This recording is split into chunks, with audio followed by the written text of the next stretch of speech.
야담상회를 찾아주신 마님들과 선비님들 감사드리옵니다. 야담상회, 오늘의 몰아보기 한상 차림 지금부터 내어놓겠습니다. 첫 번째 이야기 시작합니다. 옛날 옛적 강산이 수려한 조선의 어느 고을에 벽천이라는 사내가 살았습니다. 그에게는 내세울 만한 집안 배경도 학문으로 다져진 깊이도 찾아보기 어려웠으나 벽천에게는 구김살이라는 것이 없었습니다. 허허이, 참말로 저치는 참으로 천성이 게으르고 성실과는 거리가 멀어. 허송세월로 흘려보낸 날들이 이미 강물처럼 쌓여 있었건만 희한하게도 피끌만큼의 걱정이나 근심 어린 기색조차 보이지를 않는단 말이지? 그 까닭이 무엇인고 하니 가진 것이라곤 하늘이 내린 듯한 멀쩡한 허우대 하나뿐이었으나 그는 그것을 굳게 믿고 늘 배짱 두둑하게 세상을 살아갔기 때문이었습니다. 벽천은 8자는 좋게 될 법한 훤칠한 키에 떡 벌어진 어깨를 지녔으니 힘께나 쓴다는 동네 장정들 사이에서도 그의 풍채는 단연 돋보였지요. 성큼성큼 내딛는 걸음걸이는 마치 위풍당당한 범이 한가로이 산길을 거니는 듯하여 보는 이로 하여금 절로 위압감을 느끼게 할 정도였습니다. 그의 이목구비 또한 시원하고 뚜렷하여 정교한 솜씨로 빚어낸 조각상 같았습니다. 특히 그 눈매가 날카로우면서도 깊이가 있어 그와 눈이라도 마주친 사내라면 괜스레 자신이 무슨 큰 죄라도 지은 사람처럼 주눅이 들곤 했답니다. 허나 이렇듯 번듯한 외양과는 달리 그의 두 손은 새까맣게 거칠었고 두꺼운 굳은 살로 뒤덮여 있었으니 그것은 술판에서 하염없이 들어올린 무수한 술잔과 저작거린 노름판에서 쉴 새 없이 굴린 패짝의 흔적이었습니다. 고을의 어르신들은 이러한 벽천을 가리켜 어디 하나 성실한 구석이라고는 찾아볼 수 없는 게으르고 제멋대로인 사내라며 입을 모아 수군댔지만 정작 벽천은 그런 말들에 눈썹 하나 까딱하지 않았습니다. 저작거리로 나설 때마다 그는 어디선가 구해온 번듯한 의관을 차려입고 나섰지요. 얼굴에 번들거리는 기름기를 닦아내고 턱 밑 수염을 가지런히 정리하면 그의 모습은 한층 더 화려하고 위풍당당해 보였습니다. 속은 텅 빈 강정과 같았으나 그 겉모습만은 무사람들의 시선을 한 몸에 받기에 부족함이 없었답니다. 그러니 이 벽천이라는 사내가 어디 제정신이 제대로 박힐 리가 있었겠어요. 다행인지 불행인지 그는 말솜씨 또한 타고나서 듣는 이의 마음을 그럴듯하게 감아놓는 능수능란한 언변은 어지간한 선비들조차 당해내기 어려울 정도였습니다. 수중에 땡전 한 푼 없어도 그는 조금도 주눅 드는 법이 없었지요. 주막에 들어설 때마다 그는 헛기침을 크게 한 번 하고는 어깨를 으쓱이며 당당한 걸음걸이로 들어섰습니다. 이보시게 주모, 오늘도 이 천하의 벽천이가 호기를 한번 뽐내보려 하니 어디 풍성하게 한 상 차려 내오시게나. 어이구, 선비님도 거 달아두신 외상값부터 깨끗이 치르시고 그런 말씀을 하시는 것이 순서가 아니겠소? 벽천을 발견한 주모는 늘에 투덜거리며 타박을 놓았지만 잠시 후에는 푸짐하게 차려진 술상을 벽천의 앞에 덥석 내놓는 것이 일쑤였습니다.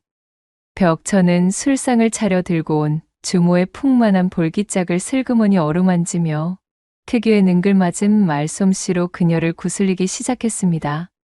내 신세를 좀 봐주시구려. 이 천하의 벽천이가 손을 벌리면 그냥 지나칠 사람은 없을 것이오. 내 그간의 외상은 머지않아 단번에 다 갚아 놓을 터이니 주모는 그저 나를 굳게 믿어주시면 되는 것이외다. 혹시 아시오? 내가 주모 팔자 순식간에 고쳐줄 그런 위인일지. 주모는 입술을 삐죽거리며 타박을 놓다가도 벽천의 너스레에 어느새 웃음을 터뜨리고는 막걸리 한 오리병을 아낌없이 내어주곤 했지요.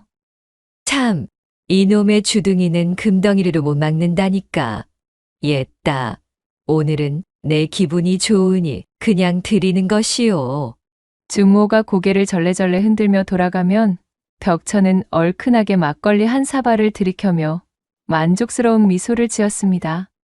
그런 그를 보고 동네 사내들은 속이 타는 듯 혀를 차곤 했지요. 아니, 저놈은 대체 무슨 복으로 저리도 후기를 부리고 다니는 거요?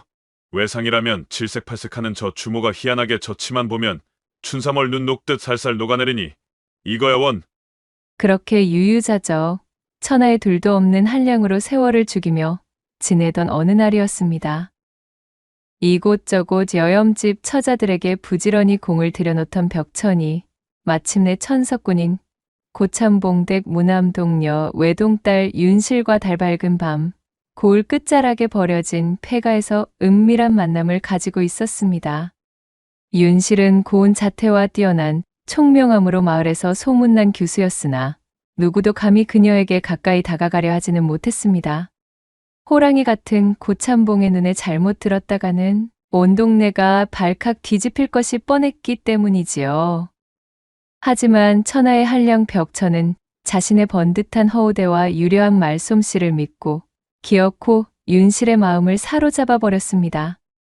벽천이 처음 농을 건넬 때만 해도 윤실은 코웃음을 치며 본체만체 외면했습니다. 하지만 그의 끈질긴 구애와 듣는 이의 마음을 사로잡는 자신감 넘치는 태도는 규방에 갇혀 지내던 아씨의 마음을 서서히 흔들어 놓기 시작했지요. 윤실은 하루가 멀다 하고 저작거리 구경을 핑계로 몸종과 함께 외출하는 날이 잦아지더니 마침내 몸종마저 따돌리고 저 혼자 담을 넘어 사람들의 눈을 피해 벽천을 만나기에 이르렀습니다. 그날 밤 인적 드문 폐가에서 벽천은 온갖 달콤한 말들을 속삭였습니다. 윤실을 구슬리고 달래어 끝내 그녀로 하여금 자신의 손으로 옷구름을 풀게 만들었지요.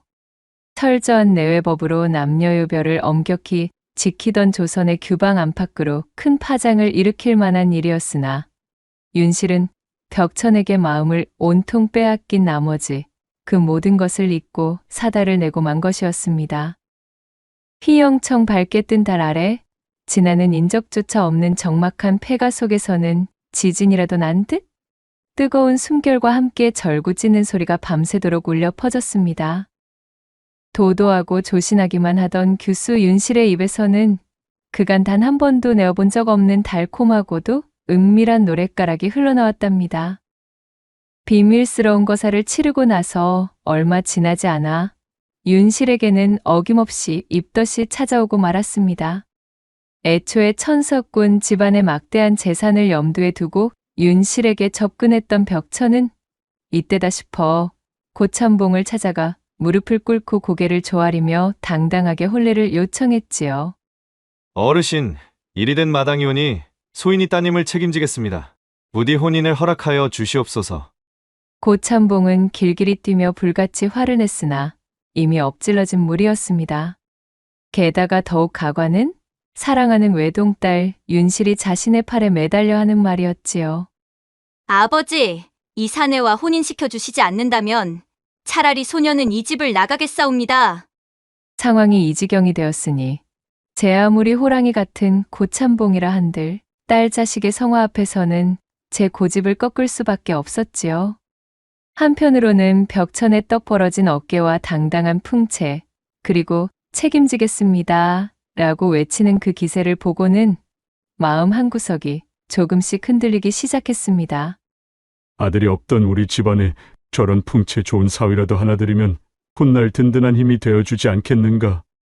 하는 생각이 스멀스멀 피어오르기 시작했고 결국 고참봉은 마지못해 혼례를 허락하게 되었지요. 그렇게 성대한 혼례를 치른 이후 자신의 무남동녀 외동딸을 채간 유일무이한 사위 벽천에 대한 고참봉의 기대는 하늘을 찔렀습니다. 하지만 허구한 날 처가살이를 하며 집구석에서 빈둥빈둥 놀고 먹는 벽천의 모습은 고참봉의 속을 날마다 부글부글 끓게 만들었지요. 아니 저 망할 것의 사위놈이 어찌 저리도 게으를 수가 있단 말이냐? 어허, 참으로 내 속이 다 타들어가는구나. 귀한 딸을 믿고 시집 보냈더니 이래서야 어디? 고참봉은 도무지 자신의 금지옥엽 외동딸 윤실이 어쩌다 저런 천하의 망나니 한량 같은 놈에게 흠뻑 빠졌는지 도통 이해할 수가 없었으나 이미 딸의 눈에 단단히 쓰인 콩깍지를 벗겨내기란 여간 어려운 일이 아니었습니다.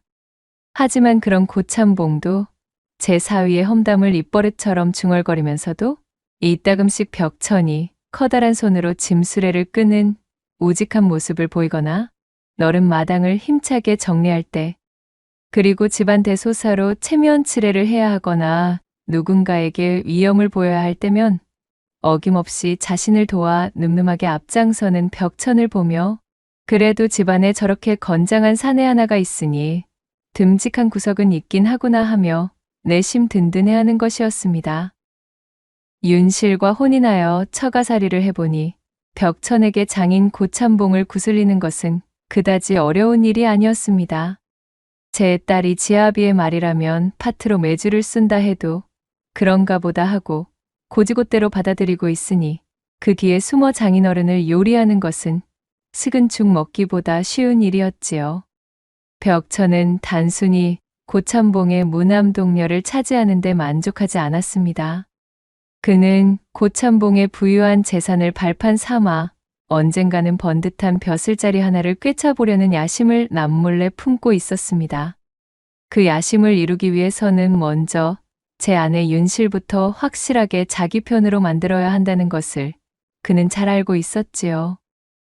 그날 밤 벽천은 제 품으로 스르르 기어들어 오는 윤실의 부드러운 손을 살포시 잡았습니다. 임자, 이제 나도 이렇게 나이를 먹어가고 있는데 언제까지 이 집안에서 빈둥거리는 모습만을 보일 수는 없는 노릇 아니겠소. 이 풍진 세상에 나를 알아줄 만한 자리가 있다는 풍문을 내 들은 바가 있으니 인자가 나를 도와 어찌 힘을 좀 써주지 않겠소이까. 벽천은 청산유수처럼 말을 이어가며 자신이 앞으로 더 큰 일을 해낼 사람이니 지금이야말로 투자를 해야 할 때라는 듯 달콤하게 속삭였습니다. 이윽고 베갯머리에서 이어지는 그의 부드러운 말솜씨와 더불어 이불 속에서 펼쳐지는 육중하고도 현란한 기회가 더해지니 윤실은 달뜬 숨을 삼키며 어느덧 고개를 끄덕이고 있었습니다. 다음 날 아침이 밝자마자 윤실은 아버지 고참봉을 밤낮 없이 졸라대기 시작했습니다. 아버지, 우리 서방님을 한 번만 믿어보세요. 그 사람이 겉으로는 빈둥거리는 것 같아도 속으로는 크나큰 그림을 그리고 있사옵니다. 본디 강직하고 도량이 넓으니 이번 기회에 서방님을 밀어준다면 틀림없이 우리 집안의 위세를 크게 떨칠 수 있을 거예요. 이렇듯 윤실의 간청이 날이 갈수록 늘어나자 고참봉은 귀가 따가울 지경이었답니다. 딸의 기세에 눌린 고참봉은 결국 마음을 돌릴 수밖에 없었어요. 게다가 벽천이 내놓은 계획은 꽤나 구체적이고 그럴듯했습니다. 고참봉 사돈의 팔촌격인 처 외당숙이라는 자가 육조 중에서도 인사권을 쥐고 있는 이조판서와 끈이 닿아 있다는 풍문을 듣게 된 벽천이 이 사실을 윤실을 통해 넌지시 장인에게 흘려둔 것이었지요. 장인어른, 하물며 지금이 어떤 시대입니까? 그야말로 돈으로 벼슬을 사고 파는 매관매직이 성행하는 시절이 아닙니까? 이런 때에 건너든든한 연주를 가진다는 것은 천지신명의 돌봄을 받는 것과도 같습니다. 벽천의 목소리는 자신감이 넘쳤고 윤실의 끈질긴 설득과 맞물려 고참봉은 점점 흔들리기 시작했습니다. 어느 날 저녁, 고참봉은 사위 벽천을 자신의 방으로 조용히 불러들였습니다. 벽천이 고참봉의 방으로 들어서니 은은한 등불 아래 묵직한 서책과 붓이 가지런히 놓여 있었고 방 한 구석에는 고참봉의 재력을 상징하듯 값비싼 옥으로 만든 함이 고고한 빛을 발하고 있었지요. 오라, 이것 보게? 이 방 안에 노인 장식품들이 다 얼마짜리란 말인가? 마누라를 핑계 삼아 저 노인네를 살살 구슬린다면 앞으로 내가 입신양명하는 데 필요한 든든한 쩐주로 삼는 것은 식은 죽 먹기보다 쉬운 일이겠구만. 벽천이 속으로 교활한 장깨를 굴리고 있을 때 고참봉이 묵직한 목소리로 물었습니다. 자네, 내 딸을 구슬리고 헛바람을 넣게 하여 아주 나를 괴롭히라 작정을 했더구만. 내 아주 두 손 두 발 다 들어버렸다 이 말이야. 그래, 어디 한번 구체적으로 말해보게나. 자네가 말한 대로라면 돈을 어디에 얼마나 갖다 바쳐야 하며 무슨 자리를 꿰찰 수 있다는 말이던가? 벽천은 고개를 조아리며 침착하게 준비해둔 답변을 늘어놓았습니다. 장인어른, 논백마지기만 찔러주시면 변방의 사또 자리는 아무런 문제가 없사옵니다. 거기다가 부임하여 1년 반 정도만 지나면 드린 본전을 다 뽑아낼 수 있을 터이니 장기적으로 보아도 손해보실 일은 결코 없을 것이옵니다. 고참봉은 잠시 깊은 생각에 잠겼습니다. 논 백마직이라. 허이구, 거 참말로 징하게도 부르네. 확실히 거저먹는 자리는 아니구만. 저 홀찬이 비싼 값이야. 자네는 그 자리가 진정 그 정도의 가치가 있다고 보는가? 벽천은 이 순간을 위해 모든 것을 준비해둔 사람처럼 술술 말을 이어갔습니다. 장인어른, 지금이야말로 절호의 기회이옵니다. 변방의 사또 자리라면 비록 한양에서 먼 곳이긴 해도 그만큼 다른 이들이 쉽사리 노리지 않는 그야말로 단꿀 같은 자리 아니겠습니까? 세금도 관리하기 나름이고 잘만 하면 새로운 연줄들이 줄줄이 엮여 들어올 수도 있으니 모든 것은 하기 나름 아니겠는지요. 게다가 하나뿐인 무남동녀 외동딸 사또 정부인 한번 만들어 보셔야지요. 제게 그 줄만 잡게 해주신다면 몇 년 안에 이 벽천이가 장인어른의 이름을 걸고 반드시 이 집안을 빛내 보이겠습니다. 고참봉은 벽천의 말을 듣고 깊은 한숨을 내쉬었습니다. 그의 마음은 이미 사위의 가모니설과 딸의 간청에 반쯤 넘어가 있었지요. 아버지, 서방님을 한번 믿어주셔요. 우리 서방님이라면 반드시 입으로 뱉은 말은 해낼 것이어요. 결국 벽천의 끈질긴 설득과 더불어 딸아이 윤실의 눈물 어린 간청을 더는 외면할 수 없었던 고참봉이 외쳤어요. 규, 그래, 알겠네. 필요한 만큼의 재물을 내어줄 테니 알아서 한번 진행해보게나. 마침내 허락이 떨어지자 벽천의 얼굴에는 승리의 미소가 번졌습니다. 사실 이 처 외당숙이라는 작자는 한때 말단 관직에 몸담았다가 지금은 관직을 사고 파는 거강꾼 노릇을 하며 살아가는 자였습니다. 얄팍하게 닿아있는 연주를 빌미로 자신이 당장이라도 이조판서와 독대할 수 있는 것처럼 으스대는 위인이었지요. 벽천에게 사또 자리를 알아봐 주는 대가로 논 백마지기를 이야기해 두었으나 실은 그중 3할가량은 중간에서 자신이 떼어먹을 심산으로 내건 조건이었답니다. 우여곡절 끝에 처 외당숙을 통해 논 백마지기를 윗선에 찔러주고 마침내 벽천은 그리도 원하던 첩첩산중 산골짜기 변방 고을의 사또 자리에 앉을 수 있었습니다. 하지만 재벌을게 못 준다고 부임지로 내려가자마자 벽천이 가장 먼저 한 일은 고을의 민생을 살피는 것이 아니라 자신의 수청을 들 기녀들부터 뽑는 것이었어요. 임금이 일패기생이라도 선출하는 듯 며칠 동안 고을에 있는 기녀란 기녀는 죄다 불러 모아 자신의 앞에 세워두고 옥석을 가렸지요. 그러다가 결국 이 산골짜기에 어찌 이런 절세미인이 숨어 있었을까 싶은 기녀를 만나게 되었습니다. 이리 외시게 되어 참으로 영광이옵니다. 소첩은 화연이라 하옵니다. 사또나리. 오냐, 그래. 이 참으로 천하일색이로구나. 어찌 이런 외진 총구석에서도 이리도 백옥 같은 아이가 있었단 말이더냐. 자, 너는 이제부터 나의 수청을 들며 나와 함께 지내면 되는 것이다.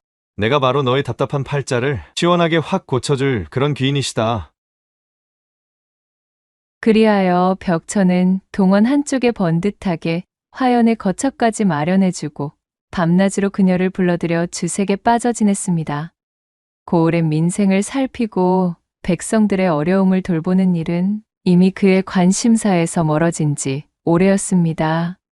허구한 날 젊고 아리따운 기생 화연의 치마폭에 쌓여 허우적대고 있으니 어디 처가에 홀로 남겨두고 온 조강지처 윤실의 얼굴인들 제대로 떠오를 턱이 있었겠어요. 그러는 사이 윤실의 속은 타들어가고 있었지요.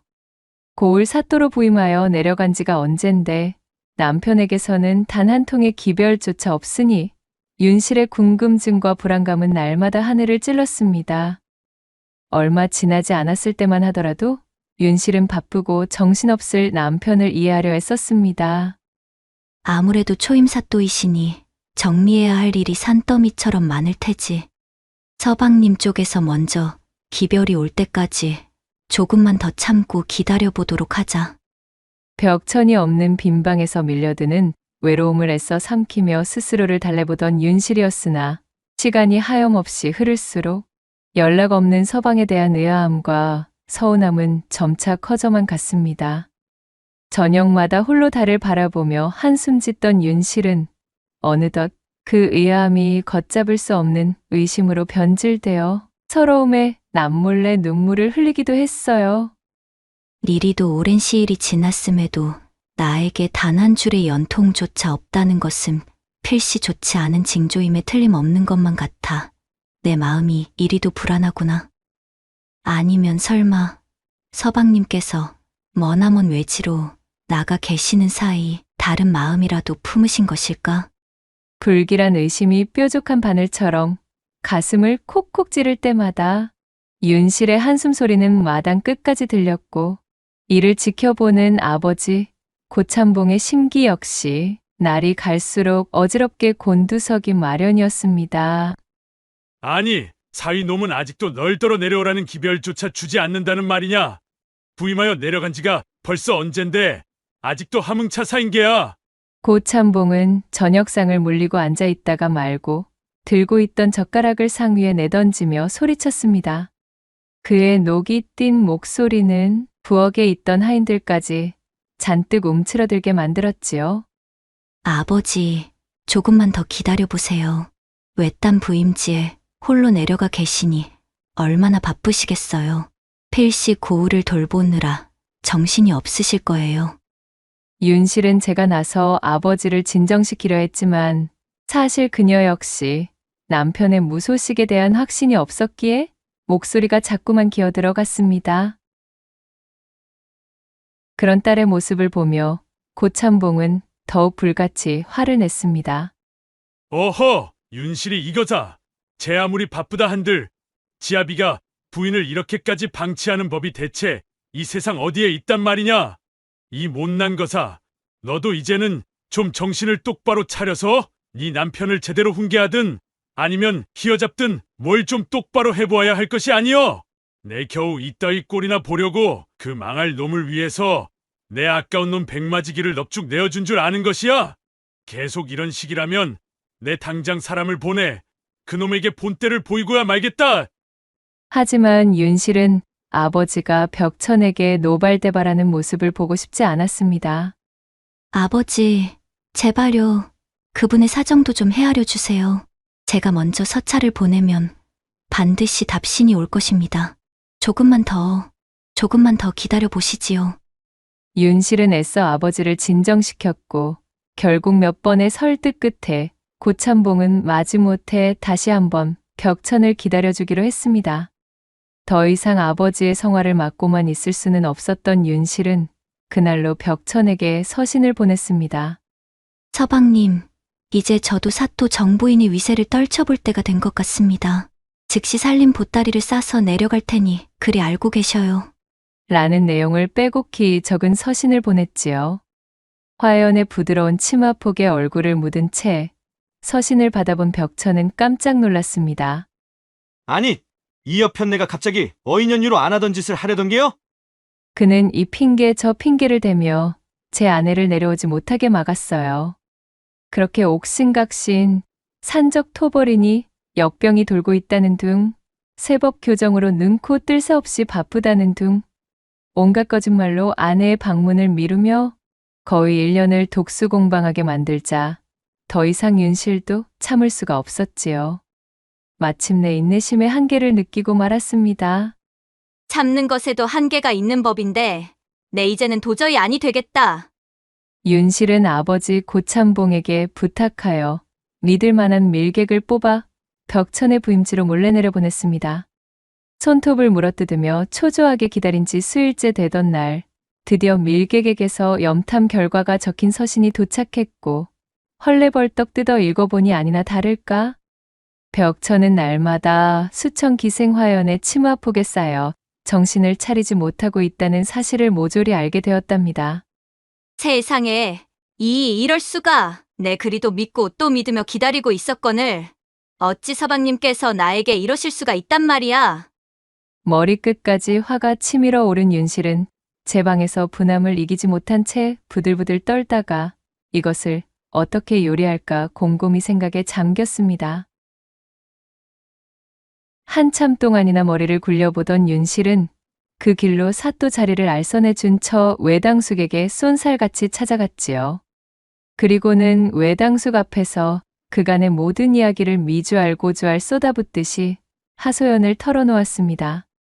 자신이 바친 순정과 노력을 헌신짝처럼 배반한 남편을 이대로 용서할 수 없는 노릇이었지만 그 옆에 찰싹 달라붙어 남편의 고열을 빨아먹고 있는 요망한 기생을 더욱 용서할 수 없었던 것이지요.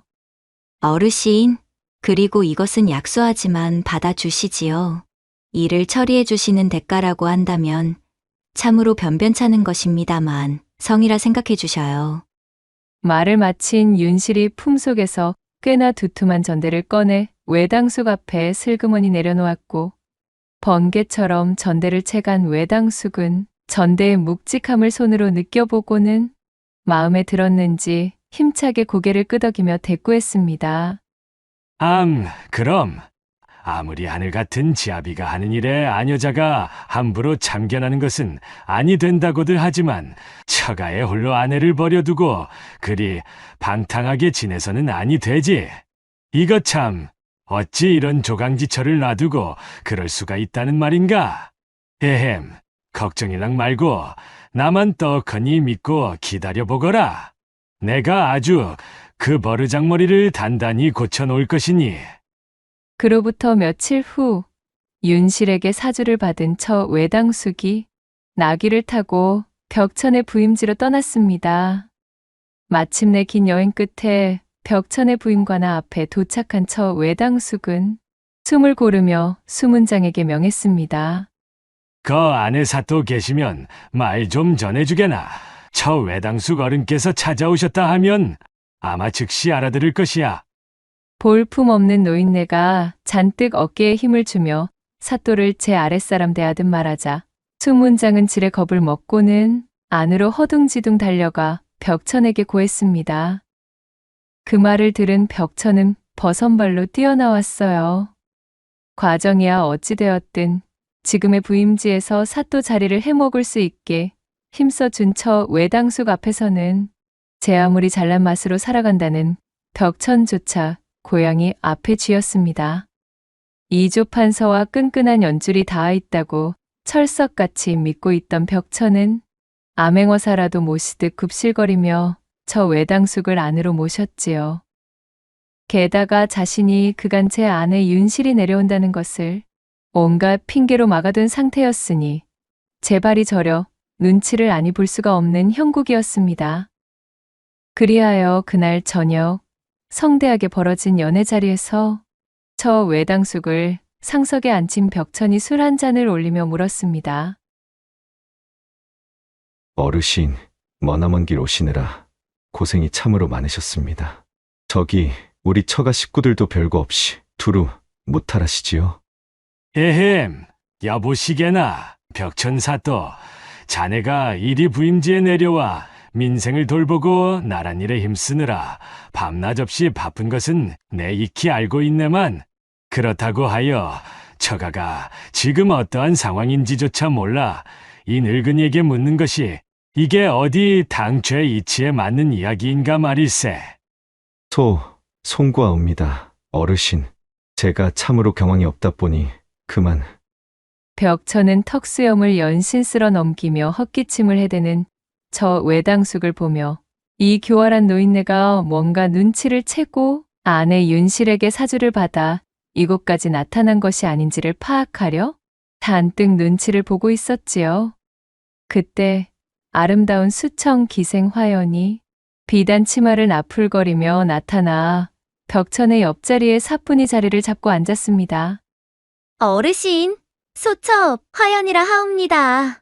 사또나리의 수청을 전담하여 들고 있사오니 어여삐 봐주시옵소서. 응, 외당숙은 갑자기 나타난 화연을 보고 벌린 입을 다물 수가 없었습니다. 윤실에게 전해 들은 이야기로 대충은 알고 있었으나 실제로 보지 못했던 화연이라는 기녀의 미색은 그의 상상을 훨씬 뛰어넘는 것이었습니다. 외당숙은 그야말로 첫눈에 화연에게 반하고 말았어요. 그렇게 종일 화연의 얼굴만 쳐다보느라 음식이 코로 들어가는지 입으로 들어가는지도 모를 만큼 정신없이 연애가 파하고 나서 둘만 남은 자리에서 처 외당숙이 벽천에게 넌지시 말을 꺼냈습니다. 아까 연애 때 보아하니 저 화연이라는 기생은 역시 소문대로 천하일색의 자태를 가지고 있구먼 그래. 외당숙의 말에 벽천이 깜짝 놀라며 물었습니다. 아니, 당숙 어르신, 화연이를 아십니까? 우리 화연이가 그곳 탄양에까지 소문이 자자하게 알려졌단 말씀이십니까? 아니 자네, 아무리 시골 촌구석으로 부임하고 있다 하나 일이 세상 돌아가는 소식에 어두워서야 어디 쓰겠는가. 자네만 입을 꾹 다물고 있는다고 이곳이 돌아가는 사정이 내 귀에 들려오지 않을 것이라는 허튼 생각은 애초에 마시게나. 자네가 이곳에서 천하일색의 기녀를 구했다는 소문이 이미 한양 장안에 바다하여 우리 이조판서 대감께서 아주 학수고대하고 계신다네. 혹시 아는가? 자네가 이번에 이조판서 대감께 저 옆은 기녀를 헌납하면 이런 답답한 촌구석의 수령 자리가 아니라 좀 더 내실이 탄탄한 요직으로 새로이 점지해 주실지 말이야. 이는 물론 처 외당숙의 새빨간 거짓말이 잔뜩 들어간 교활한 술수였으나 그 사실을 알 리 없는 벽천은 그야말로 하늘이 무너지는 듯한 기분이었습니다. 하늘같이 높은 이조판서 대감이 화연을 마음에 들어 하셨다고 하니 만약 내어주지 않는다면 자신이 그 어떤 엄중한 경을 치를지 알 수 없는 노릇이었지요. 결국 처 외당숙에게 꼼짝없이 화연을 내어주어야만 했던 벽천은 속으로 피눈물을 삼킬 수밖에 없었습니다. 그리고 그날 밤이었습니다. 화연을 떠나보내기 전 마지막 밤을 함께 즐기려던 벽천이 화연을 옆에 앉혀놓고 애끓는 목소리로 말했습니다. 이제 내일이면 너는 내 곁을 떠나 머나먼 한양으로 떠나야 할 것이야. 내 너를 이리 속절없이 보내야만 하다니 참으로 아쉽고 또 아쉽구나. 어머나, 나리, 너무 슬퍼하지 마셔요. 그 잘나디 잘난 한양인데 어디 소천만한 기녀가 없었을라고요. 다 이조판서 대감의 한철 변덕일 뿐일 겝니다요. 아마 이조판서 대감께서도 소첩을 곁에 두시다가 이내 흥이 식으면 다시 나리의 곁으로 보내주실 것이옵니다. 그러니 제가 없더라도 너무 외로워 마시옵소서. 소첩이 나으리 곁에 없으면 누가 나으리 곁을 지킨답니까? 소첩은 영원히 우리 나으리만의 것이옵니다. 그래, 그리 말해주니 내 마음이 한결 놓이는구나. 역시 너는 천하에 둘도 없는 내 여인이다. 하연 내가 돌아오는 그날까지 다른 기녀들은 눈길조차 주지 않으마. 아양을 떨며 말하는 화연의 대답에 크게 기뻐하던 벽천은 그날의 밤 화연과 함께 거하게 마지막 사랑을 나누었습니다. 동원을 무너뜨릴 기세로 요란하게 운우를 나눈 뒤 벽천은 깊은 잠에 골아떨어졌고 그 옆에서 잠을 이루지 못하고 있던 화연은 표독스러운 웃음을 지으며 생각했습니다. 이따위 변두리 산골짝 사또의 수천 기생에게 한양으로 갈 수 있는 기회가 어디 그리 쉽게 오는 줄 아는가? 2번 다시 없을 천혜의 기회인데 누구 좋으라고 내가 안 가길? 저 머저리 같은 사또놈이야 내 알바 아니지. 평생 이곳에서 나만 기다리고 있으라지? 무려 이조판서 대감께서 나를 찾으신다는데 내가 정신이 나갔다고 이 궁벽한 곳으로 다시 돌아오겠어? 뛰는 자 위에 나는 자 있고 나는 자 위엔 축지법을 쓰는 자가 있다 했던가요? 벽천의 머리 꼭대기 위에서 그를 가지고 놀았던 화연의 속마음도 모른 채 그렇게 다음날 아침이 밝았습니다. 외당숙과 수천 기생 화연이 한양으로 떠나기 위해 당나귀 등에 올랐습니다. 벽천은 눈물을 글썽이며 그들을 배웅했으나 화연은 뒤 한번 돌아보지 않은 채 저 외당숙의 허리춤을 꼭 붙잡고 매정하게 떠나버렸지요. 하연아, 나는 벌써 내가 그립구나.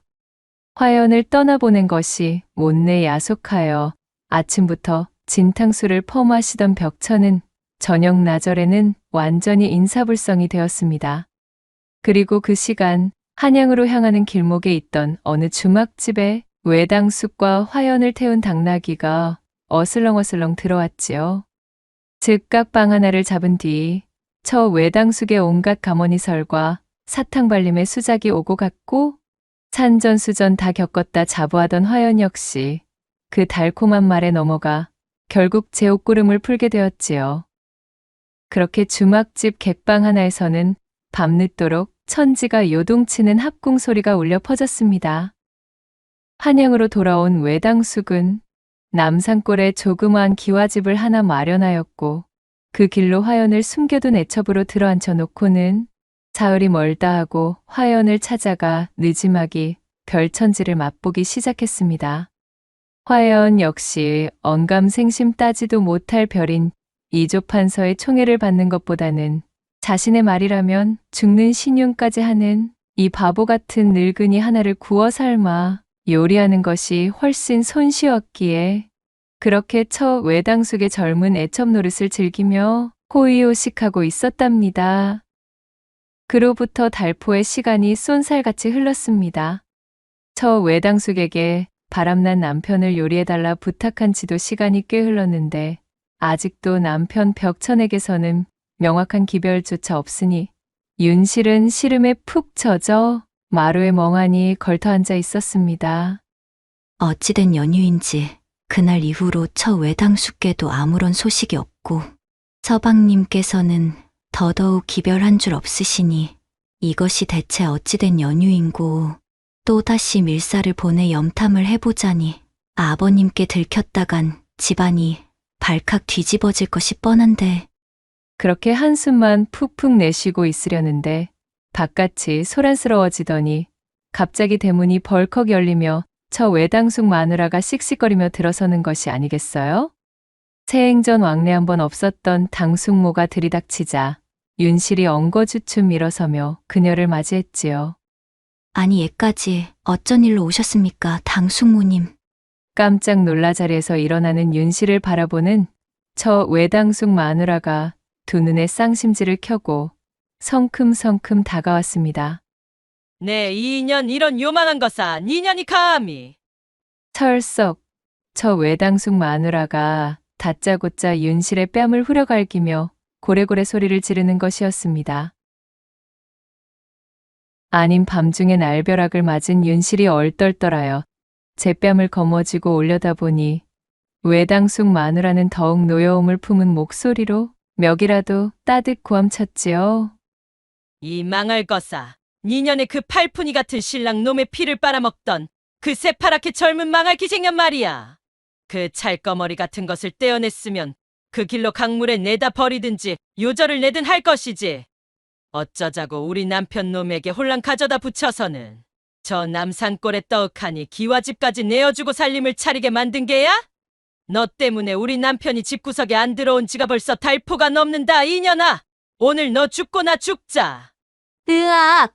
왜 이러셔요? 대체 그것이 무슨 말씀이시랍니까?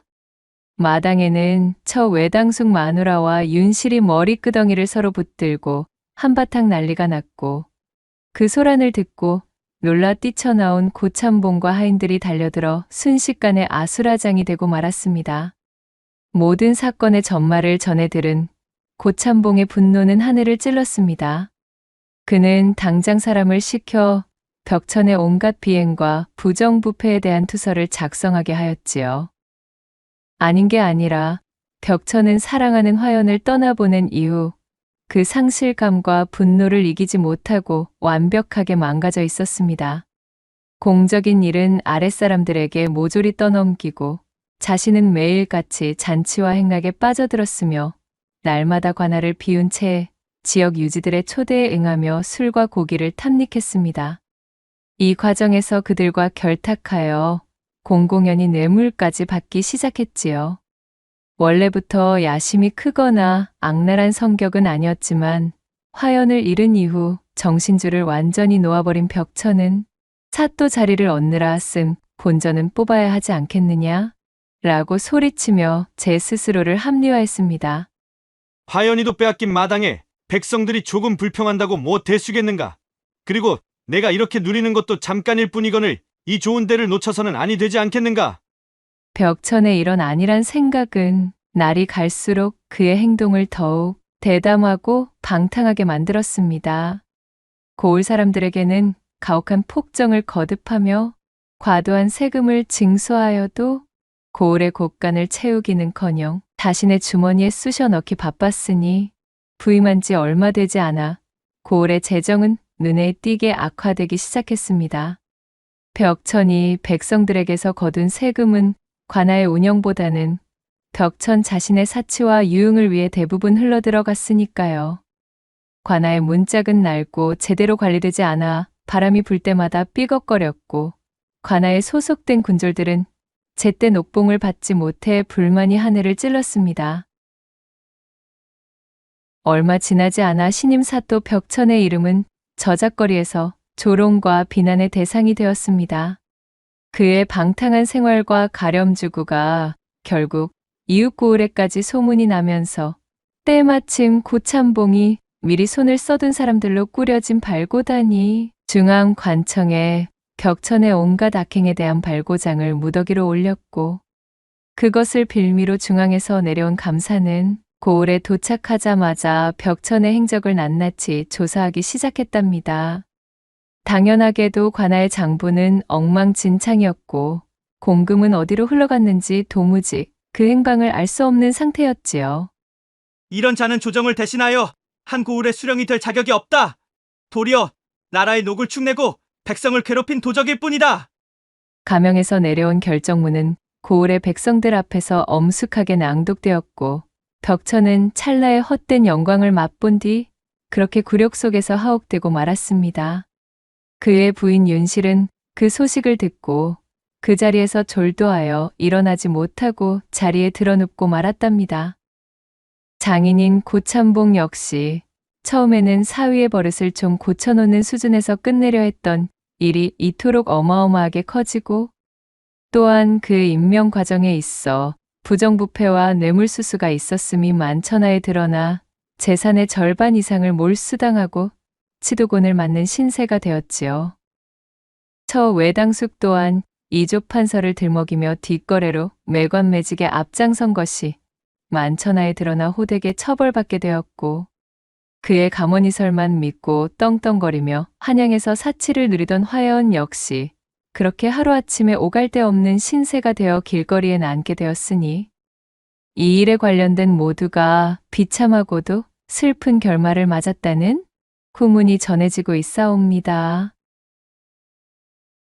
두 번째 이야기 시작해 볼게요. 옛날 옛적 정처 없이 떠돌아다니는 한 나그네가 아름드리 떡갈나무 잎이 우수수 떨어져 이리저리 바람에 휘날리는 하늘을 올려다보고 있었습니다. 바람의 기세가 흉흉하니 이거야. 참으로 매섭기가 그지없구만. 팔자 좋게 중얼거리는 이 나그네의 도포자락은 낡고 해져 이제는 옷이 아닌 넝마가 되기 직전이었고 쓰고 있던 간 역시도 여기저기 찌그러지고 구멍이 나 볼품이 없었습니다.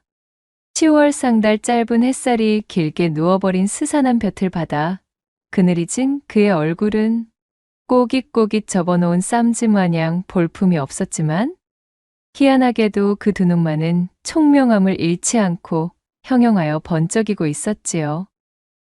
이 희한한 나그네의 이름은 풍생으로 그는 관상과 점을 보는 얕은 재주를 지닌 떠돌이였습니다. 그의 밥벌이가 또한 참으로 기고하면서도 재미있었는데 우선 그 첫 번째로 일단 발길 닿는 곳까지 걷고 또 걸어 강도한 아무 주막에나 몸을 의탁하는 것이었지요. 그런 다음 말주변으로 주모를 살살 엮은 후 객방 한 자리에 전방을 차리는 것이 두 번째였습니다. 마지막으로 세 번째는 그렇게 한 자리 차지한 주막에서 오가는 객손들에게 정궤를 내어주며 그 삭스로 숙식을 해결하는 방법으로 지금껏 여행을 하고 있던 차였습니다. 그럼 풍생이 이곳 가변 나루터에서 하루 묵을 곳을 찾고 있었지요. 내 물어물어 저작거리를 기웃거려 보니 분명 저 근방 어딘가에 행락객이 당도하는 외딴 주막이 있다는 소리를 들은 것도 같은데. 그는 낮 시간 저작거리를 돌아다니며 들어둔 이야기의 기억을 되살려 발걸음을 재촉하였습니다. 그러는 사이 해가 완전히 기울어 상기슬게 걸릴 즈음이 되자 풍생은 스산함이 남아있는 외딴 주막에 당도할 수 있었지요. 그는 자신의 전매 특허인 굵직하고 침착한 목소리로 비밀스러운 사연을 한가득 품고 있는 선비인 양 목을 가다듬고는 입을 열었습니다. 주모, 손님 받으시구려. 풍생이 도포자락을 휘날리며 주막 안쪽으로 찾아들었습니다. 안 그래도 오가는 길손 하나 없어 평상에 앉아 적적하게 곰방대를 빨아대던 주모가 사람의 인기척을 듣고 튀어나와 반갑게 풍생을 맞이하였어요. 아이고, 어서 오셔요. 손이 없어 조용하던 차에 아주 마침 잘 드셨소. 자, 여기로. 응? 어랍쇼? 아니, 어째 우리 나그네님 행색이 쪼매초라한 것이. 미안하지만 방삭순 물론 있으시겠지요? 풍생이 눌러쓴 갓을 슬그머니 올리며 주모 쪽으로 시선을 던지자 여러 사연의 풍파를 맞아 여기저기 건조해지긴 하였지만 제법 젊었을 적의 미모를 지니고 있는 듯한 품새의 여인이 반가운 목소리를 내다 말고 풍생의 행색을 보고는 의심의 눈초리를 쏘아보내고 있었습니다.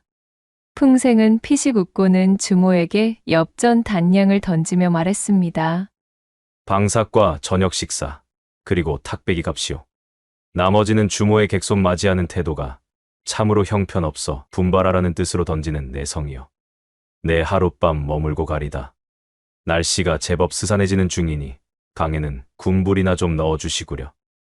당시 주막의 평균 숙박 비용이 한 냥에 참시세끼를 다 챙겨 먹고 어지간한 봉사료를 포함하여 하루를 지내는데도 3냥이면 충분하였으니 하루 묵고 가는 값으로 단량을 던지는 손님의 등장에 주모는 곧입이 해벌쭉 벌어졌습니다. 어머어머, 이거 제가 귀한 객손을 몰라보고 감히 이리 망발을? 네, 얼른 준비해 드리리다. 풍생의 말이 떨어지기 무섭게 주모는 희죽거리며 말하고는 부엌 쪽을 향해 연이어 소리쳤습니다.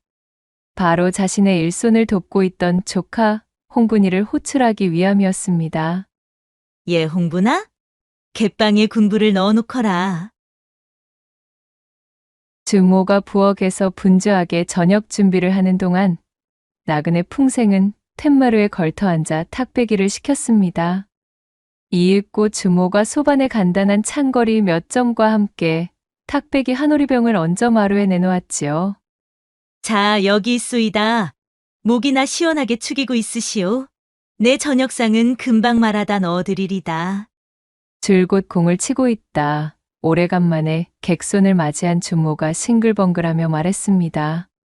그러자 풍생은 뭔가 사연이 가득한 얼굴로 크흠 하며 헛기침을 하더니 탁배기가 올려진 소반을 내려다보며 주모에게 이야기했어요.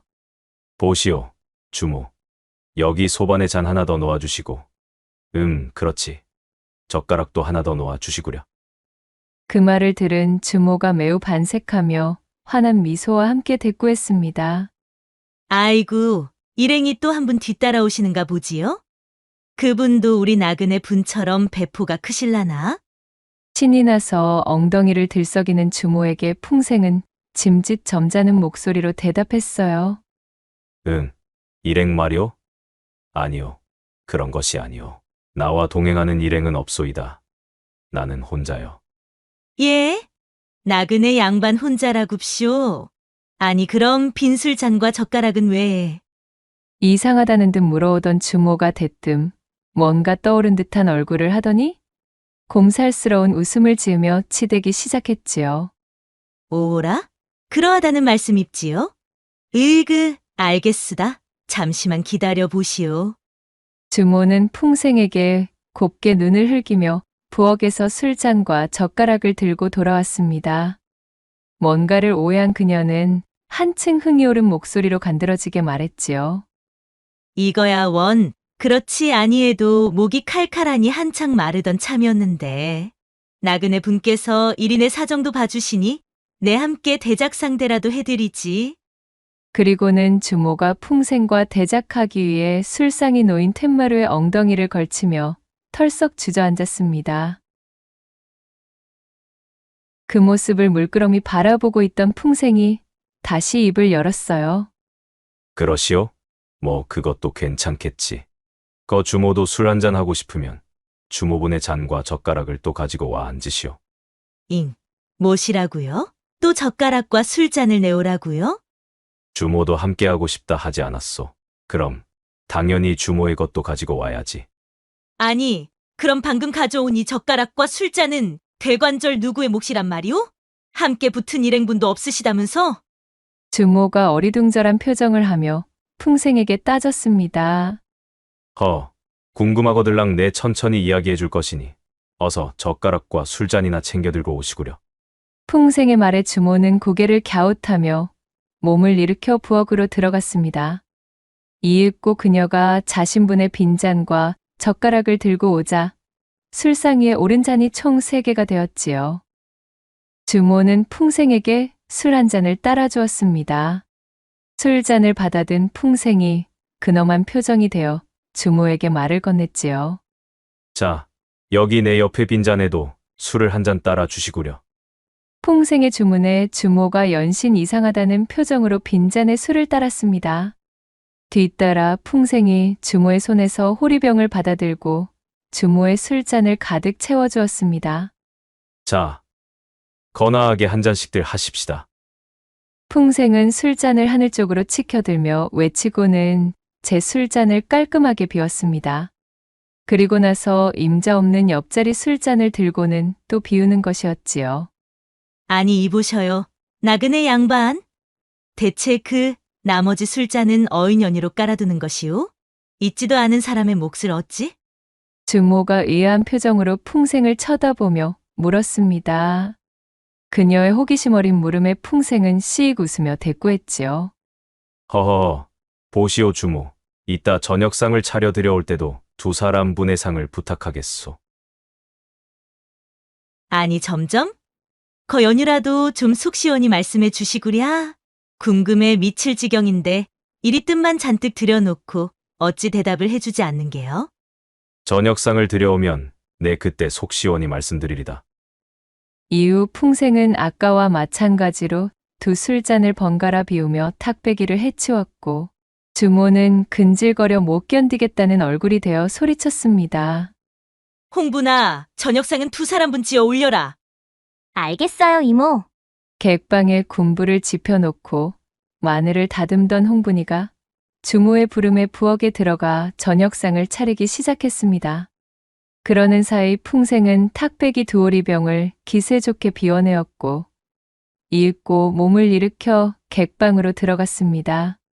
곧이어 주모가 조금은 기괴한 2명분의 저녁상을 풍생의 객방 안으로 들여놓고 나왔지만 그녀는 도저히 호기심을 참을 수가 없었습니다. 도무지 궁금해서 잠이 안 올성 싶은 것이 아니 되겠다. 대체 아까부터 왜 2명분을 준비해달라 하는지 묻지 않고는 내 소병이 나도 단단히 날 것 같으이. 주모는 다락에서 고이고이 보관해둔 도라지주를 꺼내들고 풍생의 객방으로 찾아들었지요. 보시오 나그네 양반. 내 정말이지 귀한 객손에게만 한 잔씩 내어드리는 20년 묵은 도라지주요. 어디 그 맛이나 한번 봐보시구려. 주모는 사람 좋은 웃음을 터뜨리며 풍생에게 엉덩이를 붙이고 앉았습니다. 풍생은 살며시 미소 지으며 또다시 빈잔을 가지고 오라고 일렀지요. 주모가 자신의 잔을 가지고 다시 자리로 와보니 이 기이한 나그네가 글쎄 자기 밥을 한 숟갈을 떠먹고는 자리를 바꿔 다른 밥도 한 숟갈을 먹는 것이었습니다. 차려진 찬도 그런 식으로 2명분을 집어먹더니 도라지주도 마찬가지로 자기가 한 잔 마시고는 빈자리로 옮겨가 거기 놓인 술잔을 또 들어 연거푸 마시는 것이었지요. 그 꼴을 가만히 보고 있던 주모가 드디어 참지 못하고 물었습니다. 이보시오 나그네 양반. 대관절 무슨 사연이 있기에 그리 매번 두 사람분의 식사와 술상을 받는 것이오? 내 이것이 궁금하여 도무지 오늘 밤 잠에 들지 못하겠으니 제발 그 연유나 좀 가르쳐 주시오. 주모가 계속해서 조르고 또 조르자 풍생이 마지못해 털어놓는다는 듯 겸연쩍게 웃으며 입을 열었습니다. 허참, 사실 뭐 그리 큰 연유가 있는 것도 아니외다. 그저 어릴 적부터 한 동네에서 한시에 태어나 서당에서도 함께 공부하며 장차 나라를 위해 큰일을 하자던 중마고우가 그만 작년에 이승을 하직하고 말았다. 내 그 친구와 해둔 약조가 있었거늘 약조를 지켜내기도 전에 친구가 먼저 떠나고 말았으니 원통한 마음에 맡기니마다 그 친구의 분을 챙기고 있는 것뿐이라. 여기까지 말한 풍생은 더 이상 말을 잇지 못하고 고개를 늘어뜨렸습니다. 어느새 그의 어깨를 들썩이며 얼큰한 눈물을 토해내고 있었지요. 누가 보더라도 말 같지도 않은 뻔히 보이는 수작질이었지만 하필이면 이 외딴 주막의 주모에게 직격으로 통할 줄은 또 누가 알았겠어요. 이 모습을 본 주모는 너무나 감격하고 말았습니다.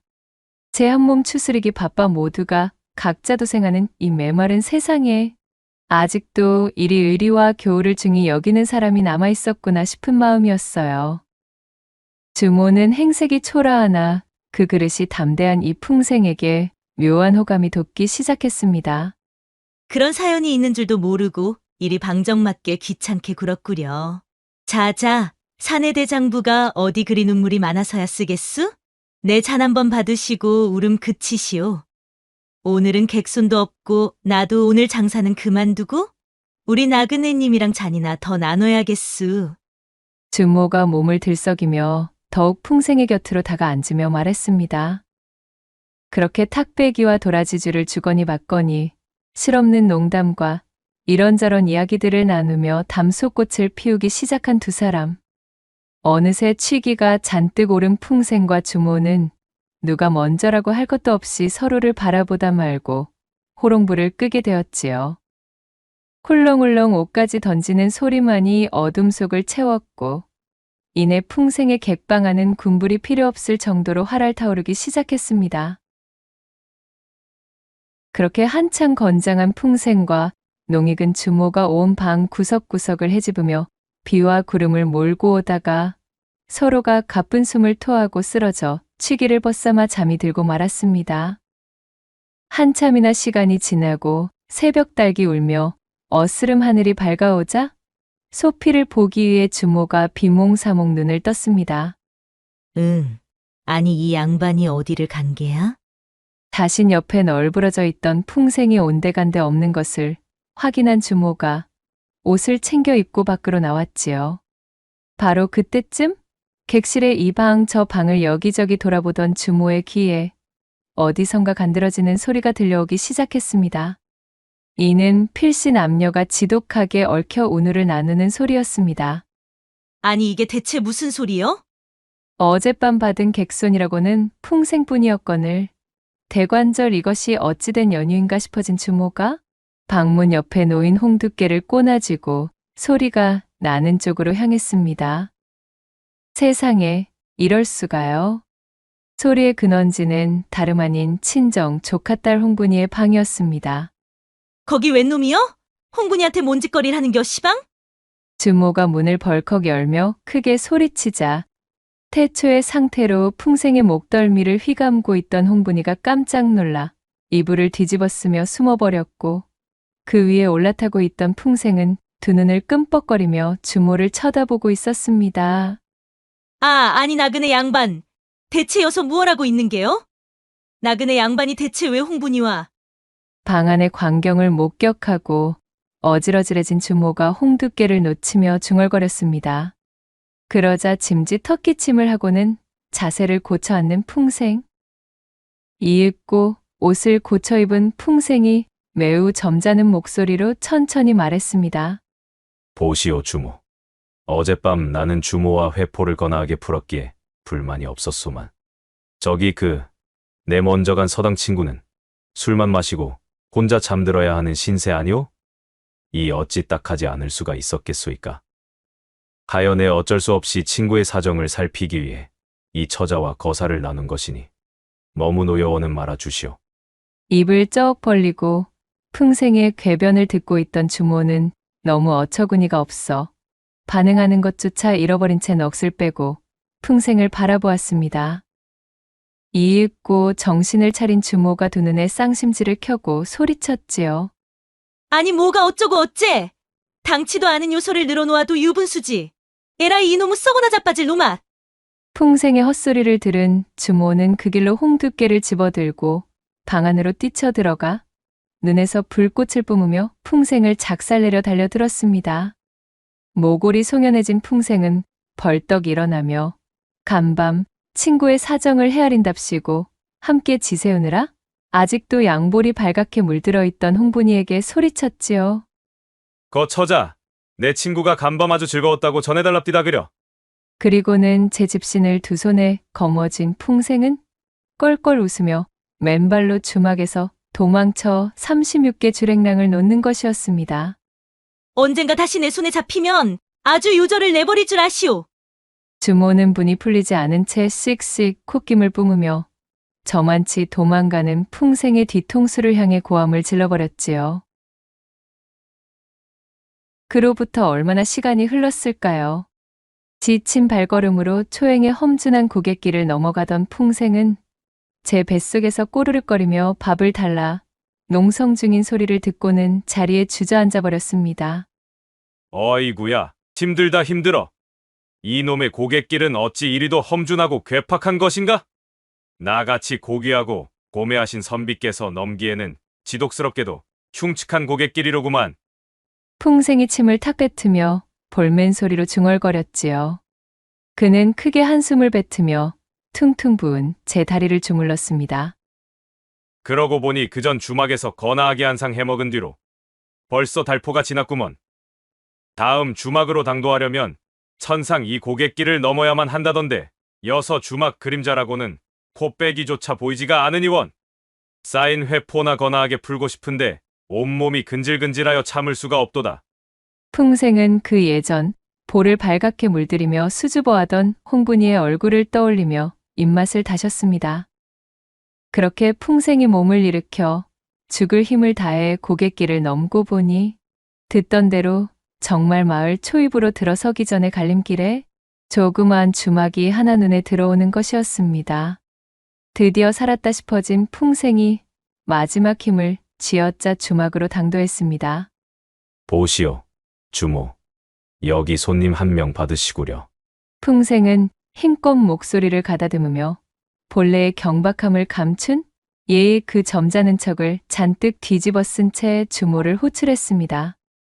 예, 나갑니다요. 마당으로 들어선 풍생의 목소리를 듣고 주모가 나오며 외쳤습니다. 이번 주막의 주모는 나이가 꽤나 있어 보이는 주모였지요.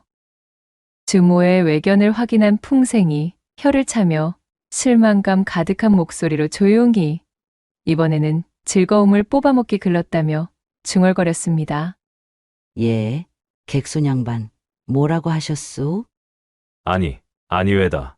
내 일단 국밥과 탁배기 한 사발부터 먼저 하고 오늘 묵어갈 예정이니 방 하나 주시오. 그래요, 그럽시다. 마당 밖에 우두커니 서 있지 말고 이리 안으로 들어오시오. 예, 복내야. 객손 오셨다. 군불 지피거라. 제 여식을 호명하는 듯한 주모의 외침을 들은 풍생이 아쉽게 되었다 싶었던 차에 마침 잘 되었다 여기고는 눈을 빛내며 부엌 쪽을 바라보았습니다. 이윽고 젊은 처자 하나가 짜증이 가득한 몸짓으로 털레털레 부엌에서 나오며 외쳤지요. 아이씨, 엄해요. 그만 좀 부려먹으란 말이여. 하루 종일 일하느라 온몸 마디가 아프다고요. 아니 못이여. 저런저. 야이 망할 거사. 너가 집구석서 하는 것이 못이가 있다고. 고로코름 유세여 유세가. 잠자코 객손 맞을 준비나 썩 하지 못하겠어? 으휴, 내 팔자야. 복내라 불린 처자는 이를 드러내며 짜증을 내곤 획하니 부엌으로 도로 들어가 버렸습니다. 주모는 으르렁거리는 표정으로 복내의 뒷모습을 흘겨보다 이내 풍생을 향해 몸을 돌리고는 겸연쩍은 듯 말했습니다. 아이고, 객손 양반. 이거 민망 실어버서 어쩝니까요? 저것이 늦음하게 가진 제 여식인디 보시는 바와 같이 애비 없이 잘 한 통에 버르장머리라고는 눈을 씻고 찾아볼래야 찾아볼 수가 없으니 쪼까 양해 부탁드립니다요. 뭐 그런 말씀을 다 하시오. 본디 자식 이기는 부모가 어디에 있겠소? 객손들 눈치 봐가며 양해를 구할 일이 아니니 전혀 심려하지 마시구려. 그나저나 주모께서는 어찌 깊은 사연이 좀 있어 뵙니다마는. 이 몸이 이리 늙어 낮아빠지기 전에는 그래도 저쪽 개성바닥에서 나름대로 이름 있는 기녀로 꽤 날려본 역사가 있습지요. 헌데 어쩌다 보니 이렇듯이 그 애비가 누군지도 모르는 딸아이 하나를 얻고 난 뒤로는 퇴기 신세가 되어 흘러들었고 이놈의 조그만 주막 하나 겨우 건사하여 꾸려가고 있지를 않았겠소? 조선 팔도에 이쯤 되는 사연 없는 이가 어디 있겠소마는 대충 그러한 사연이 왜다? 대답을 마친 주모가 자신의 지나간 세월을 곱씹듯 주름이 진 눈웃음을 흘리며 쓸쓸하게 웃었습니다. 풍생은 주모의 대답을 듣고는 평상에 앉아 한동안이나 잠자코 생각에 잠겼지요. 그는 복례가 들어간 부엌과 주모를 번갈아서 바라보더니 이내 힘차게 고개를 끄덕였습니다. 쏜살을 닮은 시간은 하염없이 흘러갔습니다. 풍생이 주막에 당도한 날로부터 달포가 지난 시점이었지요. 그 시절 작고 한산하던 이 주막집에는 새로운 객방이 들어섰습니다. 바로 이 주막방의 가장 구석방에 호련히 등장한 자칭 도사 나그네가 자리를 잡은 까닭이었습니다. 두말할 것도 없이 도사의 정체는 풍생이었지요. 그는 이 주막에 흘러들어 늙은 주모의 사연을 들은 이후 이곳에 진을 치고 뿌리를 내린 것이었습니다. 나름대로 그간 여기저기 굴러먹으며 다져온 그의 잔재주가 신통하였기에 그가 봐주는 관상의 점괘나 사주팔자 해몽풀이가 그럭저럭 적중력이 괜찮았던 모양으로 오고 가는 객손들을 상대로 꽤 장사가 되는 터였습니다. 그렇게 이 주막만의 특산물처럼 여겨져 객손들의 이목을 끌자 신이 난 주모가 그를 눌러 앉히게 되었고 그렇게 맨 끝 객방의 장기 투숙을 하게 되었지요. 이것이 나그네 풍생의 입장에서도 제법 쏠쏠했던 것이 제 남편의 바람기가 사주에 깃들어 있나를 알아보고픈 아낙네들이 점을 보기 위해 방문하는 일이 띄엄띄엄 있었습니다. 그리하면 풍생은 아낙들에게 이 핑계 저 핑계를 대고 저주와 애군을 쫓아낸다는 미명 아래 그녀들을 꿰어내 야음을 틈탄 한바탕 주물럭 잔치를 벌일 수 있었던 것이었지요. 다음 날 아침 얼굴이 발갛게 물든 아낙네가 황급히 주막을 빠져나가고 나면 풍생은 배를 두드리며 거하게 한 상 차려먹은 얼굴이 되어 만족의 웃음을 내뱉곤 하였습니다. 때로는 탁배기에 취한 손님들이 즉흥적으로 사주팔자를 보고 가기도 하여 풍생은 그럭저럭 돈푼 꽤나 벌고 있었으나 주막집의 숙식비로 주모에게 돈을 내어주는 법은 없었습니다. 주모의 말대로 젊은 시절엔 꽤 이름난 기녀로 이 남자 저 남자 품에서 그 콧대가 높게 까다로운 노름을 놓았지만 어느덧 세월을 정통으로 두드려 맞아 설이 맞은 호박꽃이 된 신세가 된 그녀였지요. 탁배기를 거르고 국밥을 마는 주막집 주모의 신세로 전락하게 된 자신의 인생이 참으로 더섭고 귀구하여 한숨만 내놓던 차에 이 기묘한 나그네 풍생의 방문과 함께 주막이 번성하고 또한 몸이 들떠 간지러운 밤이면 자신의 여식 복례가 잠든 것을 확인한 이후 몰래 구석방의 풍생에게로 발걸음을 향하고 말았던 것입니다. 이런저런 사연과 외로움을 토로하던 주모는 결국 풍생에게 몸의 사주팔자를 셈해보는 시간을 가지게 되었고 풍생은 눈을 질끈 감고 이 주모를 몇 번 꾹꾹 눌러준 다음 복채 대신으로 숙식을 해결하고 있는 것이었지요.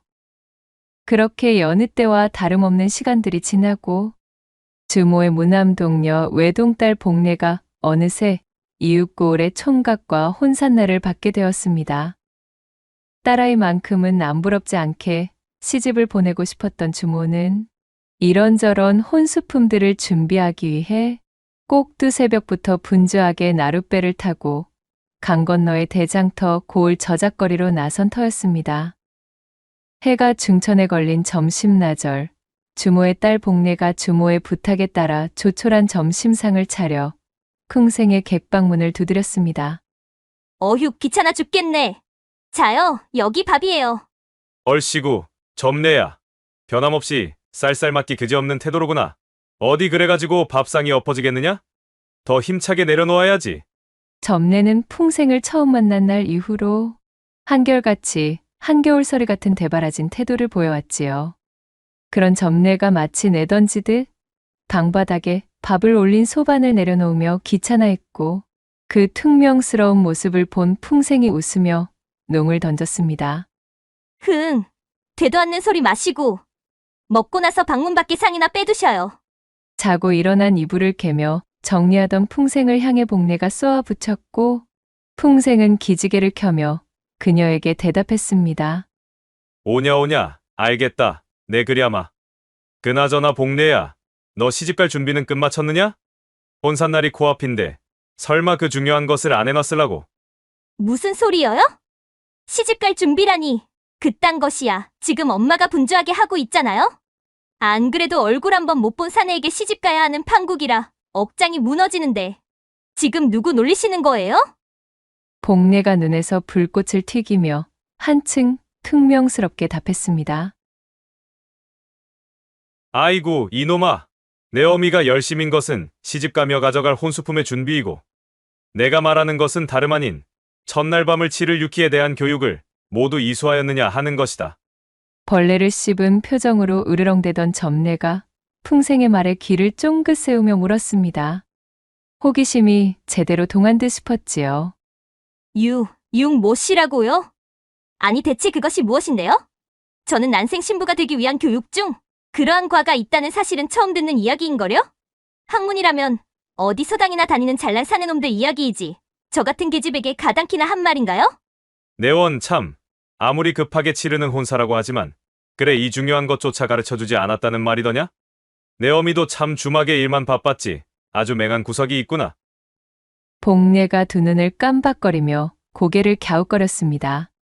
한껏 분위기를 잡은 풍생이 굉장히 비밀스럽고도 중요한 국사를 논하듯 중얼거리자 복례의 호기심이 한계까지 치달은 것이었지요. 풍생은 속으로 오늘 아주 제대로 걸렸다 싶어진 차였습니다.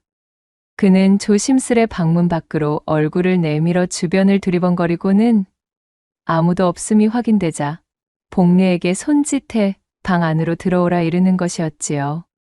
자, 내 어미에게는 나도 많은 도움을 받았으니 평소 같았으면 이 어디 서당에 진득하니 앉아 돈을 받고 가르쳐주는 신부 수업이다만 내 특별히 내게는 공짜로 일러주도록 하마. 얼굴 한번 보지 못한 신랑이라고는 하나 앞으로 너와 함께 쭉 살을 맞대고 살 사람인데 내 말이면 껌뻑 죽도록 만들어 놓아야 너의 남은 인생도 탄탄대로처럼 펼쳐지지 않겠느냐? 그것을 가능케 해주는 것이 바로 이 유키이니라. 풍생이 정자를 틀어안고 연설을 시작하자 그간 풍생을 하찮게만 바라보던 복례의 눈이 어느새 초롱초롱 빛나기 시작했습니다. 자, 모름지기 신부라 하면 말이다. 초야의 신랑에게 유키, 즉 6가지 기쁨을 주어야 백년해로를 하는 법. 착, 온, 요, 요본, 감창, 지필 이렇게 6가지 단계를 연습하고 꾸준하니 갈고 닦아야 비로소 좋은 신부감이 될 수 있는 것이란다. 이것을 통달하게 되면 그야말로 시집가서 소방 맞을 걱정은 일절 메어두어도 좋지. 어디 그뿐이겠느냐? 신랑을 내 손아귀에 쥐고 곶감마저 내 마음대로 흔들 수가 있으니 이것은 비기 중에 비기라 칭해도 손색이 없을 것이라 이 말이렸다. 착 뭐라고요? 온, 요, 또 뭐시기. 에익 짜증나. 아니 대체 그래서 그 6가지들이 무엇이냔 말이에요. 하나도 모르겠잖아요. 알아듣기 쉬운 말로 다시 알려달란 말이에요.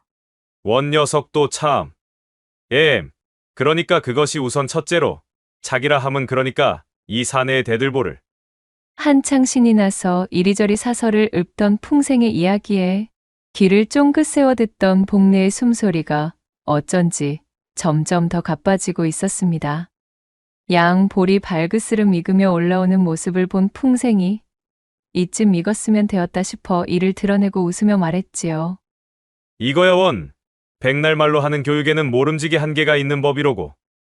어디 그럼 너의 학습 태도가 매우 우수하니 나와 함께 실습을 하면서 차근차근 진도를 나가봄이 좋겠구나.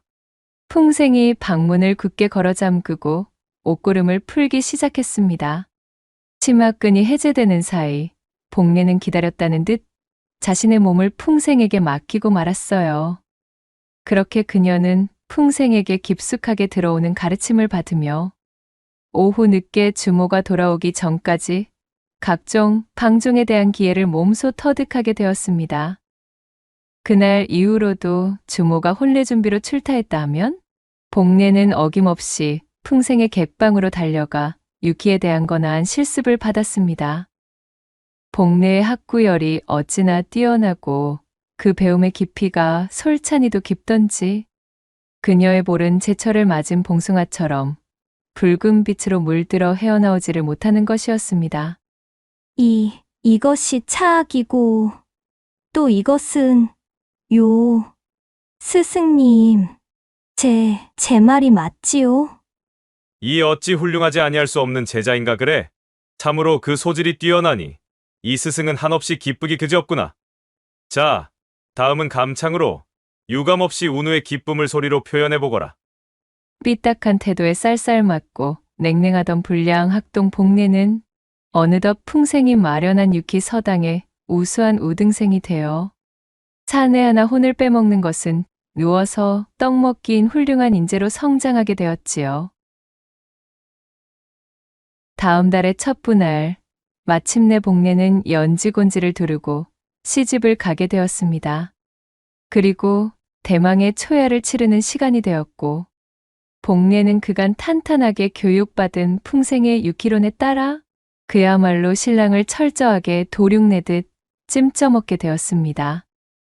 그날로 혼이 쏙 달아난 신랑은 가녀린 비명을 지르며 헐레벌떡 신방에서 도망쳐버렸고, 도망치는 그 순간에도 마치 면포에 쌓여 쥐어짜진 순두부처럼 모든 기력이 빠져있는 모습이었다는 후문이었지요. 혼인 첫날에 융숭하게 그지없는 기회를 펼치는 바람에 처녀임을 의심받고 소박을 맞아버린 복례가 울며 불며 친정집으로 돌아오자 주모가 연유를 물으며 꼬치꼬치 사정을 캐기 시작했지요. 결국 복례가 모든 사실을 실토하며 풍생의 유키 서당에 대해 낱낱이 고하기에 이르렀으니 아니 뭐야. 내 이놈의 빌어먹을 놈씨를 가만 놔두지 않을 것이구먼. 여식의 고해에 화가 머리 끝까지 뻗친 주모가 묵직한 홍두깨를 잡아들고는 풍생의 객방으로 난입했습니다. 잠에서 덜 깬 표정으로 주모를 올려다보던 풍생은 그녀의 호된 홍두깨 찜질을 벗어날 수가 없었습니다. 그렇게 풍생은 주모의 홍두깨 찜질에 곤죽이 되어 축 늘어져 버렸지요. 주막의 마당에는 풍생이 내던진 단말마가 가득하니 울려 퍼졌습니다. 결국 사건의 전말을 알게 된 주막의 남자 손님들에게까지 문매를 맞고 뒷덜미가 잡혀관아까지 끌려가 치도곤을 당한 풍생은 모진 고신에 그만 절름발이 신세가 되어 길고 길었던 나그네 방탕질과 주막을 전전하며 풍류를 누비던 행사에서 손을 씻고 얌전히 살아갈 수밖에 없었다는 후문이 전해지고 있사옵니다. 마지막 세 번째 이야기 시작합니다. 옛날 옛적 남원 땅의 한 고을에 묘분이라는 이름의 어여쁜 처녀가 살고 있었습니다.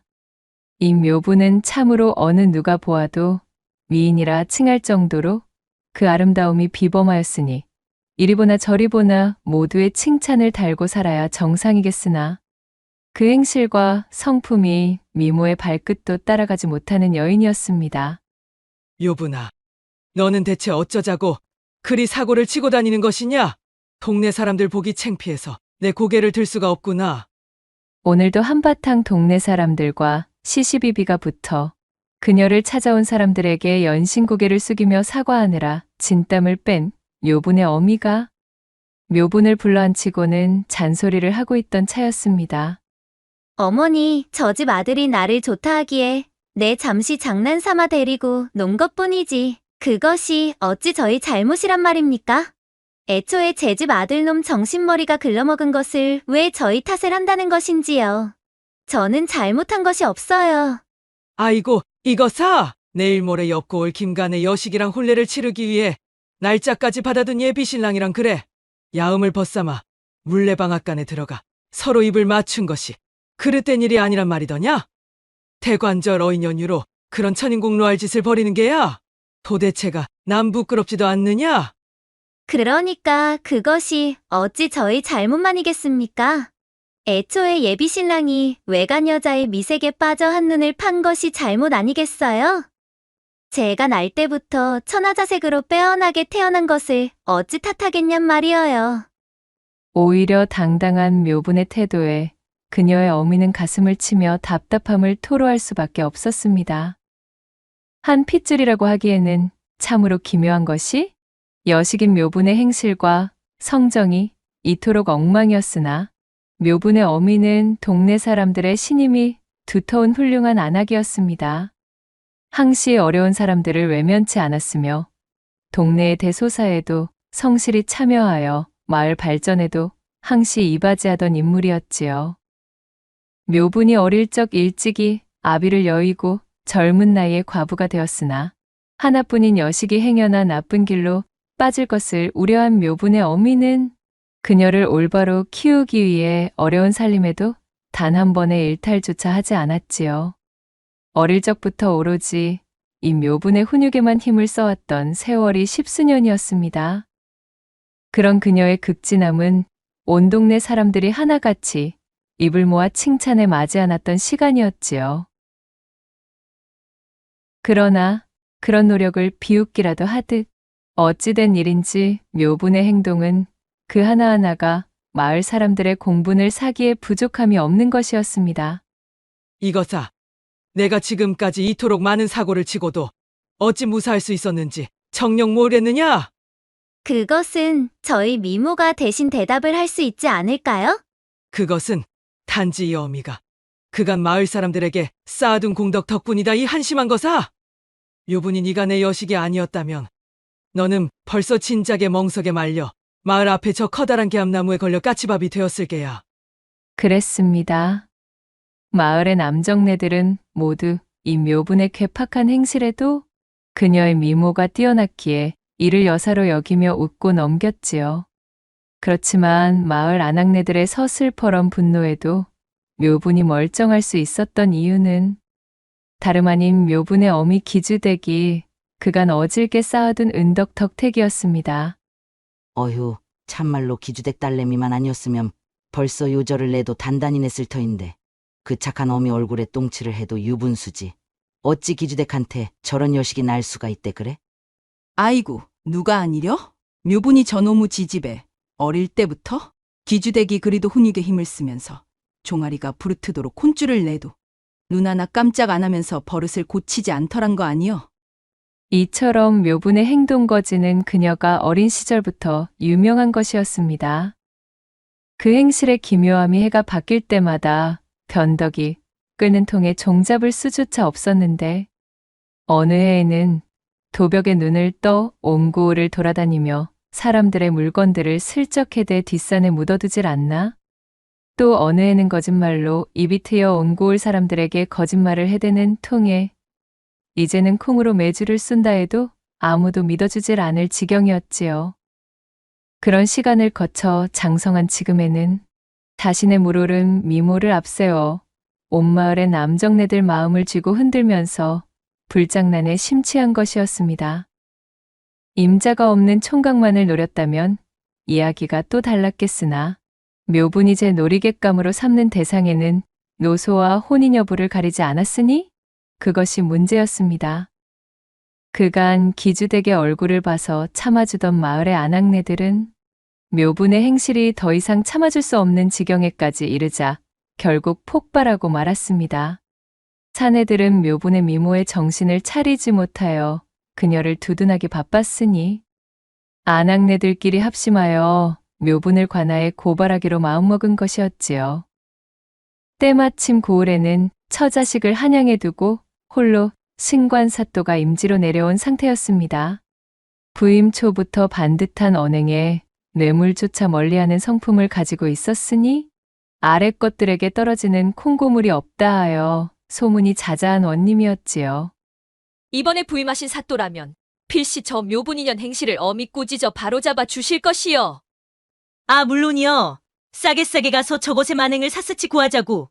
저 망할 놈의 행실 때문에 아주 고을 풍기가 땅으로 떨어지기 전에 막아야 되는구먼. 화가 머리끝까지 뻗친 아낙네들이 삼삼오오 모여 아침 대바람부터 관하로 들이닥쳤습니다. 그녀들은 사또 앞에 고개를 조아리며 묘분의 만행을 하나하나 고하고서는 합당한 처벌을 내릴 것을 읍하였습니다. 아낙네들의 말을 들은 사또가 말했지요. 그대들의 읍소를 소상히 들어보니 만약 내게 고한 내용들이 모두 사실이라면 이는 지엄한 조선의 국법을 어지럽히는 대단히 문란한 일일 뿐만 아니라 아녀자의 몸으로 정절을 우습게 여김으로써 이 나라의 근간을 뒤흔드는 일이구나. 내 그 묘분이라는 여인을 당장 문초할 터이니 육방관속들은 속히 내 앞에 죄인을 대령토록 하라. 그날 밤 평소에 묘분에게 홀딱 빠져 그녀를 흠모하고 있던 이방이 묘분을 찾아왔습니다. 담벼락을 사이에 두고 이방이 안절부절의 목소리로 귀뜸해 주었지요. 아이고, 묘분아! 아주 큰일이 나버렸다. 마을 여편네들이 오지게 작당을 하고 사또한테 너를 엄벌해달라 읍하는 바람에 우리 융통성이라고는 먹고 죽을 애도 없는 외골수 사또께서 너를 잡아 족치겠다고 육방관속들한테 엄포를 해놓은 상황이란 말이여, 시방! 이 일을 웃자면 좋단 말이여? 담자코 이방의 말을 듣고 있던 묘분이 완연한 호를 그리며 씩 눈웃음을 흘렸습니다. 꾀가 뚝뚝 흐르는 눈빛이었기에 그것을 바라보고 있던 이방의 얼굴을 물들이며 넋을 빼는 사이 묘분이 앵두 같은 입술을 움직이고는 말했답니다. 이방 나으리 걱정 마시고 돌아가셔요. 그리고 돌아가시거든 사또께 제 말대로 이르셔요. 묘분은 생글거리며 이방에게 귓속말을 속닥거렸고 걱정 가득한 얼굴의 이방은 일단 알겠노라며 돌아갔습니다. 다음 날 사또가 말을 타고 이 고을 저 고을 초도순시를 하고 돌아온 뒤 이방을 불러 명했지요. 여보께 이방, 어제 안악들이 고한 그 묘분이라는 여인을 당장 잡아들이게. 어이구, 나으리, 여부가 있겠습니까요? 헌데 그 전에 순시를 다녀오시느라 다리가 많이 아프시지요? 묘분이라는 계집은 언제든 잡아다 족칠 수가 있으니 문초를 시작하기 전에 일단 다리 안마부터 받으시지요. 안 그래도 우리 고을에 안마 하나는 기가 막히게 잘하는 머스매가 하나 있습지요. 그러한가? 나란 일을 돌보는 것이 우선이라 저어된다만. 새로 부임하신 사또께 인사 여쭙고 싶어하는 민심을 돌보는 것 또한 나란 일을 돌보는 것이니 하등 문제될 것이 없을 것 같구만요. 그렇다면 들여보내게. 대신 이 안마의 기법이 참으로 특이하고도 희한한지라 볕이 들지 않는 어두운 곳에서 받으셔야 그 효과가 뛰어나다고 합니다요. 그리하여 별당 안채에 안막으로 둘러놓았으니 속히 그곳으로 드시지요. 아니, 무슨 안마이기에 그리도 호들갑까지 떨어가며 받아야 한다는 말이던가? 사또가 의아해하는 사이 이방은 서둘러 사또를 대동하여 별당 안채로 향하였고 온 창호를 죄시커먼 안막으로 가려놓은 별당 안으로 들어서니 마치 삼경의 시간처럼 방 안이 어두컴컴한 것이었습니다. 아니, 이토록 어두우면 아무것도 보이질 않지 않는가? 호롱이라도 켜야 되지 않겠는가? 이방은 대답 대신 굽신거리며 방문을 닫고 자취를 감춰버렸고 어둠 속에서 사또가 헛기침을 하며 자리에 앉는 순간 여우털 번거지를 눌러 쓴 얄쌍한 소년이 두툼한 누비옷을 입은 채 문을 열고 들어왔습니다. 소녀는 고개를 푹 숙인 채 뒤스듬히 누워있는 사또에게 큰 절을 올리고는 말없이 사또의 다리를 잡아 올린 뒤 안마를 하기 시작했습니다. 좋은 냄새로구나. 이것이 무엇이더냐? 예, 나으리 쑥을 넣고 끓인 따뜻한 물이옵니다. 따끈한 물이 가득 담긴 대야에 사또의 발을 담그고는 사또의 발가락을 하나하나 조물락조물락 씻어내던 소년이 대답했지요. 변성기가 지나지 않았느냐? 내 분명 이방에게 듣기로는 머스매라 들었거늘. 꼭 여식의 목소리 같은 것이 참으로 여리여리하구나. 그래, 올해 몇이더냐? 예, 나으리. 올해 16대였습니다. 16이라. 그렇구만. 헌데 이 안막으로 방을 덮어놓으니 아무것도 보이지를 않는구나. 어찌 이리 어두운 곳에서 안마를 해야 하는 게인지 알려다오. 나으리, 그것은 조금 후면 자연히 알게 될 것입니다. 약효를 크게 하기 위함이니 잠시만 기다려 주시옵소서. 사또의 종아리를 알차게 주무르던 소년이 간곡하게 읍했습니다. 안마의 솜씨가 어찌나 부드럽고 훌륭한지 어두컴컴한 방 안에 누워 그 손길의 다리를 맡기고 있으니 사또는 잠이 쏟아질 것만 같았습니다. 바로 그때 사또의 솜 넣은 바지를 걷어 올려 무릎까지 주무르던 소년이 말했습니다. 사또 나으리, 이제 허벅지 안마를 하려면 아무래도 이 속옷이 불편하여 그러하오니 바지를 벗으셔야 할 것 같습니다. 그 말에 사또가 흔쾌히 바지를 벗고 짧고 얇은 속옷만 입은 채 드러누웠습니다. 허벅지를 두드렸다 간지럽혔다 하며 가녀린 두 손으로 올라갔다 내려갔다. 안마의 기세를 높이던 소년이 가쁜 숨을 몰아쉬며 말했지요. 나으리, 힘이 들어 땀이 나기 시작하는데 저도 옷과 번거지를 벗어도 되겠습니까? 그래, 그러거라. 사또의 말에 소년이 투박한 번거지와 두툼한 누비옷을 벗었습니다. 아니, 그런데 이것이 어찌 된 일인가요? 안막을 뚫고 희미하게 들어오는 빛에 반사된 소년은 어째 소년의 몰골이 아니었습니다. 새하얀 속옷의 얼굴은 햇빛 한번 보지 않은 사람 마냥 그 자태가 그야말로 백옥이요? 도톰하게 무르익은 입술은 마치 새빨간 앵두를 닮은 것이 스쳐보아도 빼어난 미색으로 층기를 풀풀 뿜어내는 아리따운 여인의 모양새였던 것입니다. 안마쟁이 소년의 정체는 바로 묘분이었지요. 아니, 이것이 대체... 무언가 이상함을 느꼈던 사또가 누워있던 몸을 일으켜 묘분을 자세히 들여다보려는데 이 소년이 사또를 밀어보려위에 눕히고는 어두컴컴 시커먼 칠흑 속에서 다시 사또의 허벅지를 안마하기 시작했지요. 이제 사또는 더 이상 아까처럼 평정심을 유지할 수 없었습니다. 사또의 마음은 단단한 바윗돌처럼 우뚝해졌지요. 그것을 눈치챈 묘부는 바스락바스락 한참을 꼼지락대더니 그 길로 사또의 품에 찰싹 안겨왔습니다. 한평생 오입이라고는 꿈꿔본 역사조차 없던 목석처럼 가만히 눈을 감고 누워있는 조신한 부인의 한 우물만 파던 사또가 단 한 번도 경험해 본 적 없는 놀라 자빠질 새로운 세계가 그렇게 열렸습니다. 남장을 한 새파란 이 팔청춘의 묘부는 사또가 그간 상상조차 하지 못했던 현란한 기회들로 그의 얼을 쏙 빼놓았지요. 해가 중천에 걸린 시각에 치러진 이 운우지정의 천지가 개벽하듯 들썩였습니다. 한참의 시간이 흐른 뒤 한숨 고른 사또가 안마소년, 아니 묘분에게 물었습니다. 이것이 방안을 어둡게 해야만 했던 이유더냐? 내가 남장처녀라는 것을 이 방은 알고 있는가? 아닙니다. 나으리, 아무도 모릅니다. 이 사실을 아는 사람은 사또 나으리 뿐입니다.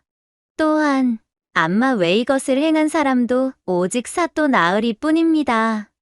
이는 사또를 향한 제 충심이자 진심이었으므로 오해는 마시옵소서. 아니, 그렇다면 대체 남장을 하는 연유가 무엇이더냐? 사또의 물음에 묘분이 절로 측은지심이 일어날 법한 표정이 되어 슬프게 읊었습니다. 소녀, 아비가 남겨놓고 간 막대한 빚을 갚기 위하여 시작한 일이오나 어디 계집에게 이를 맡겨줄 사람이 있겠나이까. 그리하여 어쩔 수 없이 남장을 한 채 그것이 들킬까봐 어두운 밤중에만 이를 다니게 되었습니다. 헌데 그것이 또 다른 오해를 불러일으켰기에 이렇게 사또를 따로 뵙고자 찾아온 것입니다.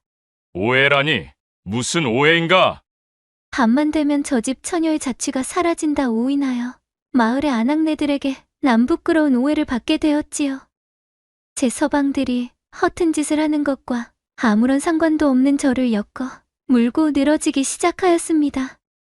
그리하여 확실한 증거 하나 없이도 저는 이 마을에서 공공연하게 부도덕한 행실을 하고 다니는 사람으로 낙인을 받게 되었사옵니다. 허나 그것들은 모두 사실이 아닙니다. 단지 아비가 남긴 빚을 갚기 위해 아미스를 밟은 것뿐 저는 한치의 부끄러운 일을 행한 적이 없사옵니다. 물론 묘분의 이 말들은 모두 새빨간 거짓말이었습니다.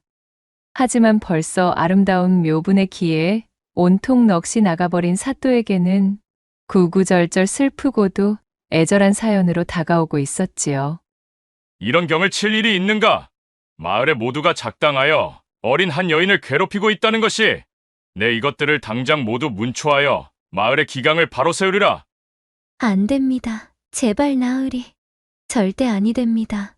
그저 저에 대한 추포령만 거두시고 아무런 조치도 취하지 마시옵소서.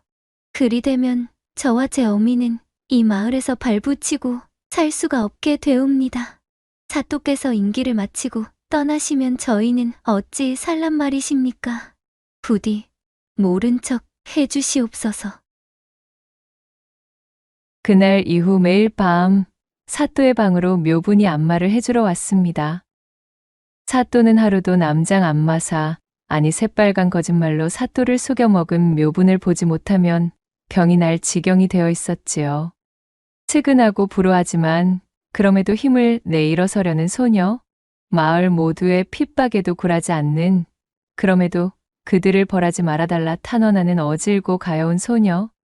이러한 심상을 사또에게 각인시킨 묘분은 사또에겐 없어서는 안 될 존재가 되었습니다. 네가 무엇을 하든 내가 이 임지에서 부임하는 동안은 결코 너를 처벌하는 일이 없을 것이니 안심하고 있거라. 그렇게 사또를 완벽히 제 편으로 구워 삶은 묘분이 수많은 안악들의 호소와 고발에도 처벌받거나 관아에 끌려오는 일은 생기지 않았습니다. 그리하여 사또를 등에 업은 묘분의 행실은 나날이 그 정도가 더해만 갔지요. 그렇게 묘분 천하의 시간이 흐르고 흘러 어느덧 묘분에게 빠져있던 사또의 임기도 끝이 났습니다. 아쉬움을 뒤로한 채 사또는 눈물을 흩뿌리며 한양으로 돌아가게 되었고, 그간 사또의 후광을 등에 업고 고약한 심보를 놀리던 묘분은 어느덧 통기가 꽉 찬 나이에 당도해 있었습니다. 그동안 묘분의 어미 기주댁이 열심히 가세를 돌보았지만 좀처럼 살림살이가 나아지는 법은 없어 더욱 가세가 기울어져 있었지요.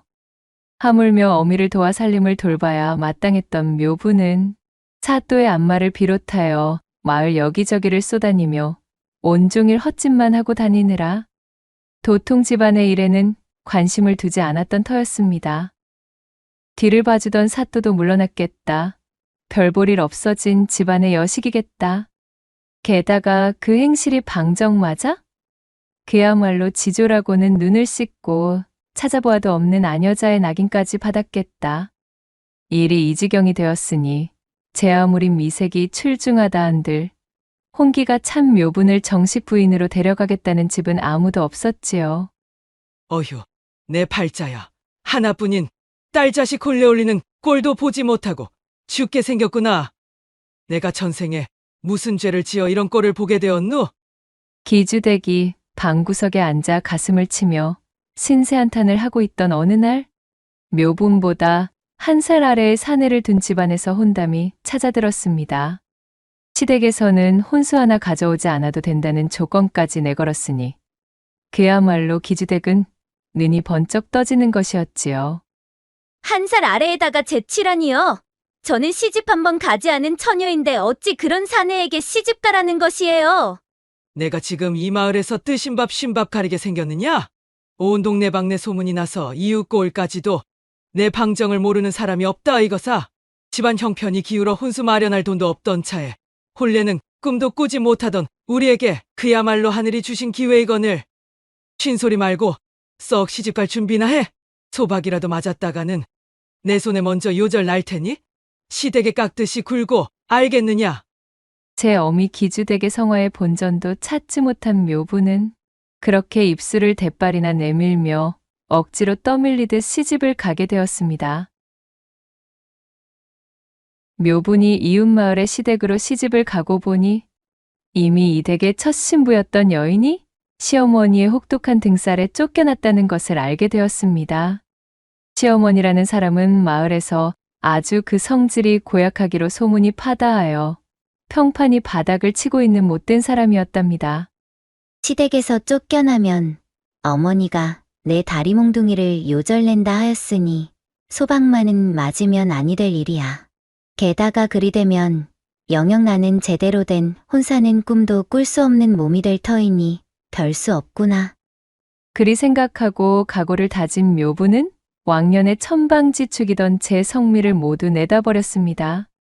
시어머니 말이 떨어지기 무섭게 발딱 일어나 개울 속에 빠지라면 빠지는 신용까지 할 정도로 깍듯하게 굴었지요.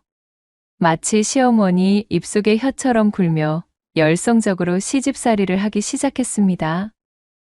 헌데 이것이 어찌된 일인지 시집살이를 하기 시작한 묘분에게 닥친 시댁의 문제는 더욱 엉뚱한 곳으로 달려가고 있었습니다. 저녁상을 치우고 설거지를 마친 뒤 침방에 들어가 곱게 누운 묘분에게 신랑이 다가왔습니다. 어이쿠 임자, 고생 많았소. 그럼 어디? 그리고는 묘분을 꼭 끌어안으며 마카판을 시작하려는 참이었지요. 그 순간 바로 문 밖에서 대문이 떠나가라는 듯 큰 헛기침 소리가 들리더니 얘 새아가 목이 막히는구나. 가서 물 한 사발 떠오너라. 라며 시어머니의 외침이 들려오는 것이 아니겠어요? 그 외침 한마디에 그야말로 신랑 신부가 한 몸이 된 이불 속으로 찬물 한 동이를 쏟아붓는 꼴이 되고 말았습니다. 네네, 어머님. 묘부는 어처구니가 없었지만 후다닥 일어나 치마 저고리를 걸치고 부엌으로 달려나갔습니다. 그 길로 물 한 사발을 떠다 시어머니에게 바치고 돌아오고 나니 뜨거웠던 신랑 신부의 마음이 스르륵 식어버렸고 얄궂은 시어머니가 또 언제 고양이 걸음으로 다가와서는 문 밖에 쪼그리고 앉아 있을지 몰랐기에 신랑 신부는 등을 마주 대고 밤을 새우고 말았지요. 도대체가 이런 일이 한두 번이 아니었습니다.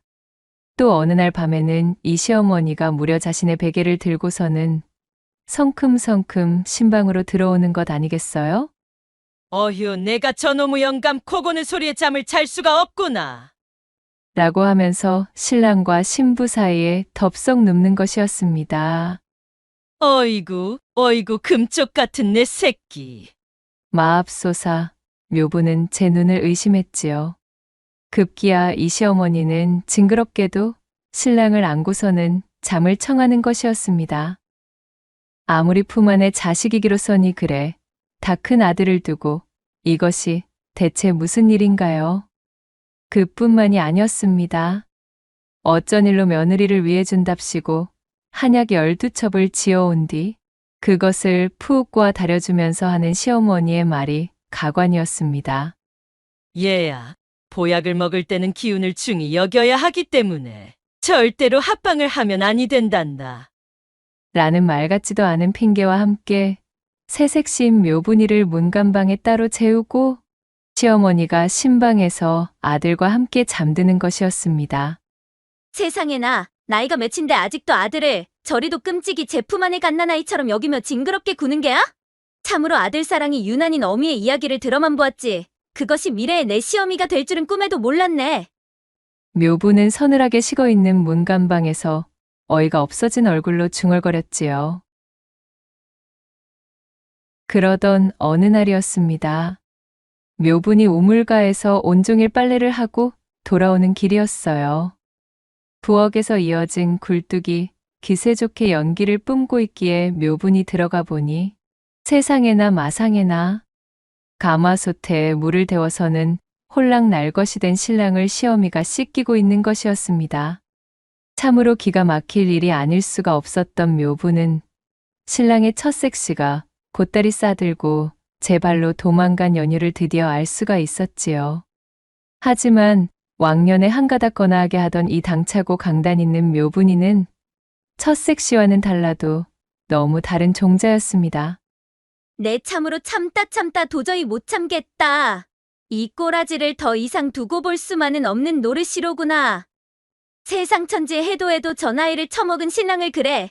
제 아들놈이라고 손수 씻기다니 이는 도저히 참아줄 수 없는 유난이렸다. 덜 떨어진 신랑은 아예 믿을 바가 못 되었고 저 극성맞은 제 마누라에게 기 한번 펴지 못하고 쥐어 사는 시아버지도 기대할 수 있는 아군이 아니었어요. 천상 묘분 저 홀로 이 정신 나간 시어머니의 버릇을 고쳐 놓아야만 하는 판에 직면한 것이었습니다.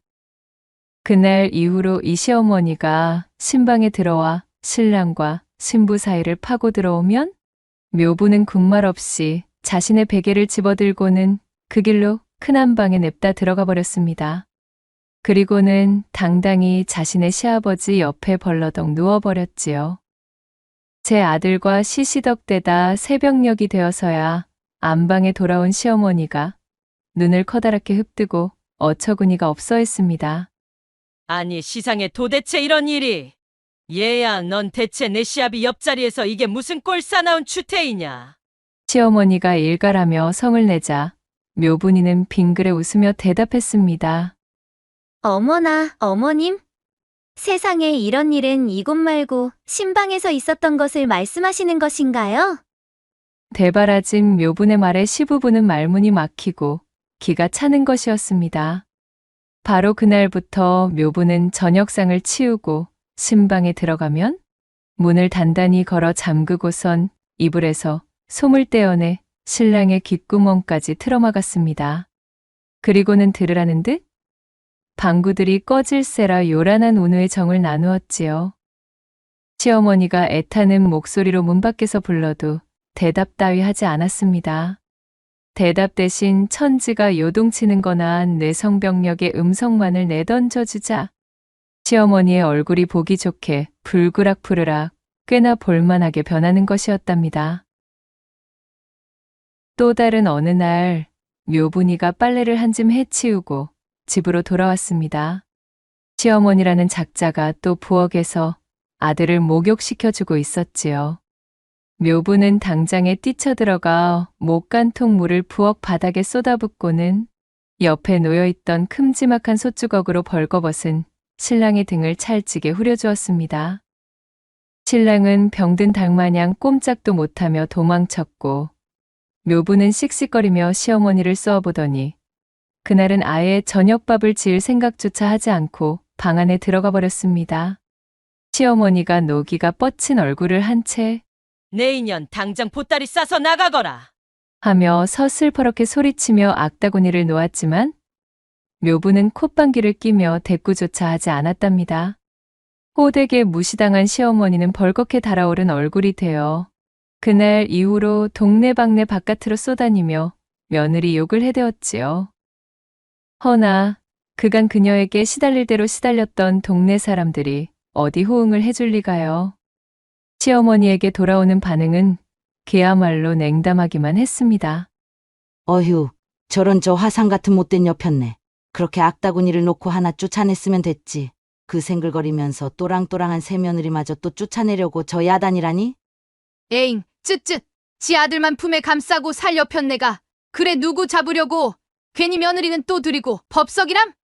저 승질머리에 여지껏 견디는 새며느리만 불쌍치. 본전도 못 찾은 시어머니는 풀이 죽어 집으로 돌아오기 일쑤였지요. 그렇게 하루가 가고 이틀이 가던 어느 저녁 시아버지가 묘분이를 불러내는 것이었습니다. 그녀가 사랑방으로 건너가니 탁배기를 한 장 걸쳐 거나하게 불쾌해진 시아버지가 껄껄 웃으며 말했지요. 그래, 새아가. 내 요즘 참으로 너의 덕분으로 내 가슴 속 40년 묵은 체증이 씻은 듯이 내려가는구나. 저 독불장군 여편네가 너에게 아주 꼼짝을 하지 못하니 이 내가 요즘 그걸 보는 재미에 산단다. 옛다, 이거 바꿔라. 시아버지가 내민 것은 다름 아닌 집안의 곳간 열쇠 꾸러미였습니다. 어머? 아버님, 집안 살림을 저에게 맡겨주시는 것인가요? 아, 물론이다마다. 세아가 내 덕에 이 집안의 이치가 바로 서는데 내 당연히 너에게 살림을 맡기는 것이 지당한 법 아니겠느냐. 시아버지는 통쾌하게 웃으며 묘분의 등을 토닥여 주었지요. 묘분은 살쭉 웃으며 시아버지에게 큰절을 올리고는 아버님을 실망시켜 드리지 않겠노라 당당히 이야기를 해두었습니다. 이튿날 동이 트고 날이 밝자마자 시어미가 방문을 세차게 두드리며 소리를 질렀습니다. 예, 세아가 곳간 열쇠가 보이지를 않는구나. 열쇠를 잃어버렸다고 설레발치는 시어머니의 성화에 묘분이 천천히 방문을 열고 나와 말했습니다. 어머님, 곳간 열쇠는 제가 잘 가지고 있으니 걱정하지 마셔요. 매야? 그 말에 눈이 뒤집혀 팔을 뻗고 달려드는 시어미를 묘분이가 슬쩍 뒤로 피하며 몸을 뺐습니다. 시어머니는 제풀을 이기지 못하고 그대로 묘분의 뒤에 쌓아둔 거름더미에 철푸덕 처박히고 말았지요. 어머나, 어머님, 괜찮으셔요? 이 일을 어쩌면 좋아앙? 묘분이 터져나오려는 웃음을 참느라 끄끄대며 물었습니다. 힘으로는 젊디 젊은 이세 며느리, 그것도 왕년의 마을 사내들을 모두 제 수족처럼 부리던 불여시한테 당할 수는 없는 노릇이었지요. 걸음 더미에 주저앉은 시어머니는 분한 마음에 발을 뻗고 목 놓아 울음을 터뜨렸습니다. 그러나 아들도 시아버지도 누구 하나 나서 그녀의 편을 들어주지 못하였지요. 집안의 서열은 이제 시어머니에서 바로 이 세 며느리에게로 넘어온 참이었습니다. 시어머니는 이튿날부터 그야말로 사람이 달라졌습니다. 한겨울의 서리를 맞아 풀이 죽은 구렁이처럼, 또한 팔팔 끓는 물에 데친 시금치처럼, 흡사소금에 폭삭 절여둔 배추마냥 그 드세던 기가 팍 죽어버렸지요. 이후로 시어머니는 신랑과 묘분의 신방 근처에는 얼씬도 하지 않았답니다. 묘분은 자신의 승리를 달콤하게 만끽하며 이후로 집안의 살림을 알차게 꾸리기 시작했습니다. 또한 신랑과의 운우 역시 꽃을 피워 그 이듬해 달덩이 같은 아들과 토끼 같은 딸을 연달아 얻으며 집안의 웃음꽃까지 안겨주었지요. 이후로도 묘분은 어린 시절의 치기 어린 행실과 담을 쌓고 가정을 충실히 돌보며 신랑을 내조하여 제 본가의 궁핍함까지 덜어줄 수 있을 정도로 살림살이를 불리게 되었으니 마을 사람들은 그 고약하던 시어머니를 감화시킨 이 묘분의 강단과 실행력을 칭찬하기에 이르렀답니다. 그리하여 새롭게 터전을 잡은 마을에서는 아낙네들 모두의 귀감을 얻어 묘분은 이후로도 풍성한 곳간을 채워나가며 행복하게 살았다는 후문이 전해지고 있사옵니다. 낭독해드린 이야기가 마음에 드셨다면 구독과 좋아요, 댓글로 야담상회를 응원해 주셔요. 늘 잊지 않고 야담상회를 찾아주시는 마님과 선비님들 시청해 주셔서 참으로 감사하옵니다.